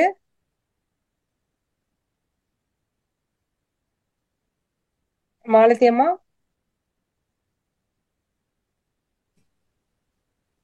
மாரிமுத்து ஐயா, நீங்க அட்மிட் பண்ணிட்டு ஐயா கிட்ட பேசலாங்க ஐயா. மாலதி அம்மா, நீங்க மைக் ஆன்ல இருக்கு, நீங்க பேசலாம். மாலதி அம்மா, உங்க கேள்வி கேட்கலாமா? அட்மிட் கொடுத்துருக்கோமா? அன்மியூட் ஆனாங்க, அப்புறம் ஏதோ மறுபடியும் மியூட் ஆயிடுச்சுங்க. மாரிமுத்து ஐயா, நீங்க பேசலாங்க ஐயா. ஐயா வாழ்க வளமுடன். வளமுடன், சொல்லுங்கய்யா. ஐயா இப்போ மொபைல் போன் இதெல்லாம் யூஸ் பண்ணா சூடாகுது சொல்றீங்க இல்லையா? மொபைல் போனு இதெல்லாம் யூஸ் பண்றாங்க ஐயா. இப்போ வந்து மொபைல் போனாலும் உடம்பு நீங்க அதை எப்படி உணரணும்னா, வாழ்க்கை வளமுடன், அதாவது நீங்க அதை நம்ம சிறுநீர் கழிக்கும் போதே உணர்ந்துடலாம். ஒண்ணுக்கு சொட்டு சொட்டா போகும், மஞ்சளா போகும், எரிச்சலோட போகும், பாடி கீட்டான உடனே. அது முதல் இண்டிகேஷன். அது கிட்னியை கெடுத்துரும். மொபைல் கீழே வச்சு பேசுங்க, 1 அடியில இருந்து 1.5 அடி தூரத்துல வச்சு பேசுங்க. சரிங்க. இப்போ வந்து நம்மளுக்கு வந்து இப்ப காலையில இருந்து நைட்டு கூட மொபைல் போன் யூஸ் பண்ணிட்டு தான் இருக்கோம். எல்லாரும் நம்ம வழியிலாம பண்றோம். நம்ம அப்படி இருக்கும்போது நம்ம வந்து தவம் பண்ணும் போதோ இல்லை மெடிடேஷன் பண்ணும் போதோ நம்ம வந்து இப்ப இந்த இது நம்ம ஜூம் கேட்கறது பாக்குறது எல்லாமே நம்ம மொபைல் தான் பாக்கணும். என்ன வேலை செய்யறீங்கன்ற நாம வந்து சேல்ஸ் இருக்குங்கய்யா. இது சேல்ஸ் ஒர்க். மொபைல வந்து பாக்கெட்ல வைக்காம மொபைல போட்டு எடுத்துட்டு போங்க. வீட்டுல இருக்கும்போது தூரம் வச்சு பேசுங்க, வெளியில இருந்து 1.5 அடி தூரத்துல வச்சு பேசுங்க. லவுட் ஸ்பீக்கர் போட்டு பேசுங்க, காதுல வச்சு பேசாதீங்க. சரிங்க ஐயா. அதான் ரொம்ப ரகசியம். ஏதாவது கான்பிடென்ஷியலா இருக்கா உங்ககிட்ட பிசினஸ்ல சீக்ரெட்? அப்படிலாம் அந்த மாதிரி இருந்ததுன்னா அது ஏதாவது எப்பன்னா அது தேவையில்லாத விஷயங்கள் எல்லாத்தையும் நாம அதுல மொபைல்ல பேசக்கூடாது. இல்ல போன 1 மணி நேரம் 3/4 மணி நேரம் பேசுறாங்கல்ல, அந்த மாதிரி பேசக்கூடாது. தேவையில்லை. நேர்ல கூட தேவையான விஷயங்கள் மட்டுமே பேச வேண்டும். நீங்க உங்களுக்கு 10,000 ரூபாய் கொடுக்குறாங்கன்னா அதை மட்டும் கேளுங்க. அது நம்ம பல கதைகள் சொல்லக்கூடாது அதுக்கெல்லாம். சரிங்க, ரொம்ப நன்றி ஐயா. சரிங்க, வாழ்க வளமுடன். மாலதி அம்மா, நீங்க அன்மியூட்ல தான் இருக்கீங்க, ஐயா கிட்ட உங்க கேள்வி கேட்கலாமா? மாலதி அம்மா, ஓகே. வேற எதுவும் கேள்விங்க இல்லைங்கய்யா. அவங்க ஏதோ அவங்கதான் நெட்வொர்க் இஷ்யூ போல இருக்குங்கய்யா. சரி பரவாயில்லம்மா, யாராவது கேட்டா நம்பர் கொடுத்துருங்கம்மா. இப்போ 2 மணிக்கு ஏதோ ரைஸ் பண்றாங்க 2 பேரு. ஆமா ஆமா, இப்போ IXAOMI நீங்க அன்மியூட் பண்ணிட்டு ஐயா கிட்ட பேசலாம். இப்ப பேசினாங்கதான் ஐயா வந்திருக்காங்க. சரி சரி, நீங்க அன்மியூட் பண்ணிட்டு பேசலாமா ஐயா கிட்ட? வாழ்க வளமுடன் ஐயா. வாழ்க வளமுடன் அம்மா. அம்மா பேர் சொல்லுங்கம்மா. என் பேரு தமிழ் செல்விங்க ஐயா, மேட்டுப்பாளையம் சிறுமுகைங்கய்யா. ஓ சரி சரிம்மா, சொல்லுங்கம்மா தமிழ் செல்விமா. அப்பயே சுத்தமாவே உங்க வாய்ஸ் கேட்கல, எனக்கு கேள்விக்கு பதில் தெரியாம மறுபடியும் கூப்பிட்டுருக்கேங்க ஐயா. ஒண்ணும் இல்லைங்க, நீங்க பேசுனது எல்லாமே கேட்டுட்டு தான் இருந்தேன். ஆனா உடம்புல வந்து சூடு இருக்குதுங்க ஐயா, அது என்னால உணர முடியுது. மூலாதார தவம் பண்ணா அங்க சூடு இறங்குறது நல்லாவே உணர்றேங்க ஐயா. அதுக்கு வந்து நீங்க என்ன ஒர்க் பண்றீங்க? நான் வந்து வீட்டுல தாங்க இருக்கேன். ஆசிரியர் பயிற்சி எடுத்துட்டு மன்றத்துக்கு காலையில சாயங்காலம் டெய்லி போயிட்டே இருக்கேங்க ஐயா. ஓ மன்றத்துக்கு போறீங்க. வீட்டுல மொபைல் வந்து கையில வச்சு யூஸ் பண்ணுவீங்களா? எப்பயாவது பேசுவாங்க ஐயா, ஏதாவது பேசுனாங்கன்னா கையில வச்சு பேசுவாங்க ஐயா. அது கையில வச்சு பேசினா சூடாயிடும். நிறைய அப்படின்னு சொல்ல முடியாதுங்க ஐயா, கேக்குறதுதான் அதிகம். இப்ப அந்த ஹீட் ஆகிறது எதில் ஆகுது, அதுக்கு என்ன வைத்தியம்ன்றத நான் ஒரு 2 மணிக்கு பேசுங்க, நான் சொல்றேன். சரிங்க சரிங்க. சரிங்க. நம்பர் வாங்கிட்டீங்களா? நம்பரு இதுல பதிவாயிருக்குங்க ஐயா, நான் பாத்துக்கிறேங்க. சரி பாத்துங்க, பாத்துங்க. அம்மாட்ட கேட்டுங்க நாராயணி. சரிங்க சரிங்க ஐயா. சரிங்க சரிங்க. வாழ்க வளமுடன். வாழ்க வளமுடன். வாழ்க வளமுடன் ஐயா. சரிம்மா, கேட்டாங்களா? ஆமா, வேற எதுவும் கேள்வி வரலைங்க. சரி சரி, நிறைவு பண்ணிக்கலாம். ஐயா இந்த பிள்ளைங்க எல்லாம் பார்த்தா எனி டைம் வந்து செல்போன், லேப்டாப், டிவி இந்த மாதிரிதான் இருக்காங்க. அதாவது 3மே பக்கத்துல வச்சிட்டு இருக்காங்க, வேலை செஞ்சிட்டு இருந்தாலும் சரி. அது தேவையில்லை. இப்போ நீங்க தமிழ்நாட்டுல இப்ப எல்லாமே இருக்கிறவங்களுக்கு ஒரு கருத்து நான் சொல்ல விரும்புறேன். தமிழ்நாட்டுல அண்ணா பல்கலைக்கழகம் தெரியும் இல்லைங்களா, சென்னையில இருக்குல்ல. அண்ணா பல்கலைக்கழகத்தினுடைய வைஸ் சான்சலர் வந்து தனியா லெட்டர் அனுப்பிச்சிருக்காரு, மொபைல் போன்ஸ் உள்ள இல்ல அப்படின்ட்டு. நான் கல்லூரியில முதல்வரா இருந்தேன் பல வருஷம். அங்க வந்து பாத்தீங்கன்னா 100 சிஸ்டம் எப்பயும் பக்கத்துல இருக்கும். பொண்ணு கூட்டு வந்தாரு, டிகிரி படிக்கிற பொண்ணு, அவங்க பேரண்ட், அவங்க அப்பா கூட்டு வந்து கேக்குறாரு, பொண்ணு ஆண்ட்ராய்டு கேக்குறா, வாங்கி கொடுக்கலாமான்ட்டு. ஒன்னே வாங்கி, அது தேவையில்லை எனக்கு, என்கிட்ட 100 சிஸ்டம் இருக்கு. ஒருவேளை ஹாஸ்டல் பொண்ணுன்னா ஒரு பட்டன் செல்லு சின்னதா ஒண்ணு வாங்கி கொடு, 400 ரூபாய் 500 ரூபாய்க்கு. அதை நான் சொல்லிட்டேன். அது அண்ணா பல்கலைக்கழகம் அந்த மாதிரி சொல்லிட்டாங்க. கவர்மெண்ட் ஆஃப் தமிழ் அதை தடை பண்ணிருக்காங்க. ஆனா நடுவுல வந்து அண்டர்ஸ்டாண்டிங் ஆயிடுச்சுன்னா, கொரோனா டைம்ல அந்த ஹோம்ஒர்க் எல்லாம் வந்து நீங்க எல்லா பேரண்ட்ஸுக்கும் அனுப்பிச்சு அதை வாங்க வச்சாங்க. அது தேவையில்லை, அது தேவையில்லை. அதுல ஒண்ணும் பசங்க அவ்வளவா படிக்கலமா. நான் வாங்கினேன் பிஹெச்டில கூட எல்லாத்துலயுமே ஃபர்ஸ்ட் கிளாஸ் அப்படிலாம் வாங்கினா. எனக்கெல்லாம் நான் செல் யூஸ் பண்ணல.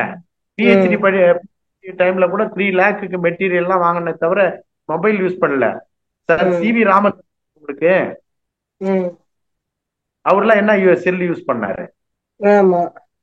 மெட்டீரியல் தான், மெட்டீரியல்ஸே போதும். நாம மாறணும். அதாவது இதுல வந்து நல்ல விஷயங்கள் மட்டும் எடுத்துக்கணும். மொபைல்ல தூரமா வச்சு தொடாம எடுத்துக்கணும். இதுல கண்ணு கெட்டு போயிடும், காது கெட்டு போயிடும். 2 முக்கியமான உறுப்புகள் 2 கெட்டு போயிடும். நான் முதல்ல 3.5 பவர் வந்தது. அதை வந்து நான் ஒரு 80 நாள் வந்து நம்ம இயற்கை உணவு சாப்பிட்டு சரி பண்ணிட்டேன். யோக உணவு உணவு இப்ப normal, without specs I am able to read even small letters. ஒரு 80 நாள் சாப்பிட்டேன். அது மாதிரி கண்ணு பிரச்சனை எனக்கு கேளுங்க, சொல்றாங்க எப்படி என்ன சாப்பிடணும்ன்றத. அதே மாதிரி குழந்தைங்களுக்கு செஞ்சு லேப்டாப்பு, கம்ப்யூட்டரு, ஆண்ட்ராய்டு போன் எல்லாம் வாங்கி கொடுக்காதீங்க, தேவையில்லை. அதெல்லாம் ஏதோ ஒரு மெடிக்கல் போறாங்க, ஒரு இன்ஜினியரிங் போறாங்க, அப்ப தேவைன்னா அதை வந்து அது கூட அவங்களுக்கு தேவையே இல்லை கல்லூரியில. ஏன்னா கல்லூரியில வந்து இவ்வளவு சிஸ்டம் வச்சுக்கணும், இத்தனை கனெக்ஷன் இருக்கணும், எல்லா வசதியும் அங்கேயே இருக்கு. நான் கேட்டா என்ன சொல்லுவேன், வாங்கி கொடுங்க, ஒரு சாதா பட்டன் செல் ஒரு 400 ரூபாய் 500 ரூபாய்க்கு வாங்கி கொடுங்கன்னு பதிவு பண்ண திரும்ப வந்து இங்க. அதனால அதெல்லாம் தேவையே இல்லை. ஆண்ட்ராய்டு போன் எல்லாம் வந்து இந்த மாணவ சமுதாயத்துக்கு தேவையே இல்லை. Sir CV. ராமன் படிச்சிருக்காரு, எத்தனையோ விஞ்ஞானிகள் படிச்சிருக்காங்க, அவங்க எல்லாம் எந்த போனை யூஸ் பண்ணாங்க? மாணவர்கள் என்ன பண்றாங்க, அவங்க வந்து படிப்பு விஷயம் விட்டுட்டு மீதி எல்லாம் பேஸ்புக், வாட்ஸ்அப், முக்கியமா என்ன பாக்க, யூடியூப்ல ஷார்ட்ஸ் பாக்குறாங்க. ஷார்ட்ஸ் ஒரு தடவை கை வச்சாங்கன்னா ராத்திரி 1:30 வரைக்கும் கூட கை வச்சிட்டு இருப்பாங்க. யூடியூப் கனெக்ஷன் இல்லைன்னா நீங்க கூகுள் நல்ல விஷயங்கள்லாம் தேடலாம், யூடியூப்லயும் நல்ல விஷயம் இருக்கு, அதை பாக்க. அதனால குழந்தைங்களுக்கு தயவு செஞ்சு அவங்க மேரேஜ் ஆகி ஒரு செட்டில் ஆகிற வரைக்கும் போன் எல்லாம் வாங்கி கொடுக்காதீங்க. ஒருவேளை உங்க குழந்தைங்க விட்டுறீங்கன்னா ஒரு 400 ரூபாய் 500 ரூபாயில ஒரு பட்டன் செல் வாங்கி கொடுங்க. நன்றிங்க ஐயா, ரொம்ப சிறப்பா இருந்ததுங்க உங்களோட உரை. இப்ப நம்ம உடம்பு கெட்டு போறதுக்கு முக்கியமான காரணமே மொபைல் போன் தான். ஒரு மணி நேரம் 2 மணி நேரமா பேசிட்டு இருக்கேன், நான் அதை தொடாம தான் 1.5 அடி 2 அடி தூரத்துல இருந்துதான் பேசிட்டு இருக்கேன். காது கேக்குது, நான் பேசுறதும் உங்களுக்கு கேக்குது. எதுக்கு நம்ம கையில வச்சுட்டு கையில தள்ளி விட்டுட்டே இருக்கணும்? அது ஒரு வேலை என்னத்துக்கு? அந்த கையில தள்ளி விடும்போது, ஷார்ட்ஸ் தள்ளி விடும்போது இந்த விரல் வழியா இந்த ரேடியேஷன் போயிட்டு தோள்பட்ட வலி, கண்ணை கெடுக்கிறது, காதுல வச்சு போகும்போது காதோட ஹியரிங் கெப்பாசிட்டி கெடுத்துரும், கண்ணு காது எல்லாமே கெடுத்துரும். வாழ்க்கை வளமுடன். அதாம்மா. நன்றிங்க ஐயா, நிறைவே செஞ்சுக்கலாமா ஐயா? நிறைவு பண்ணிக்கலாமா? நம் கடமை அறவாழ்வின் நாட்டத்தே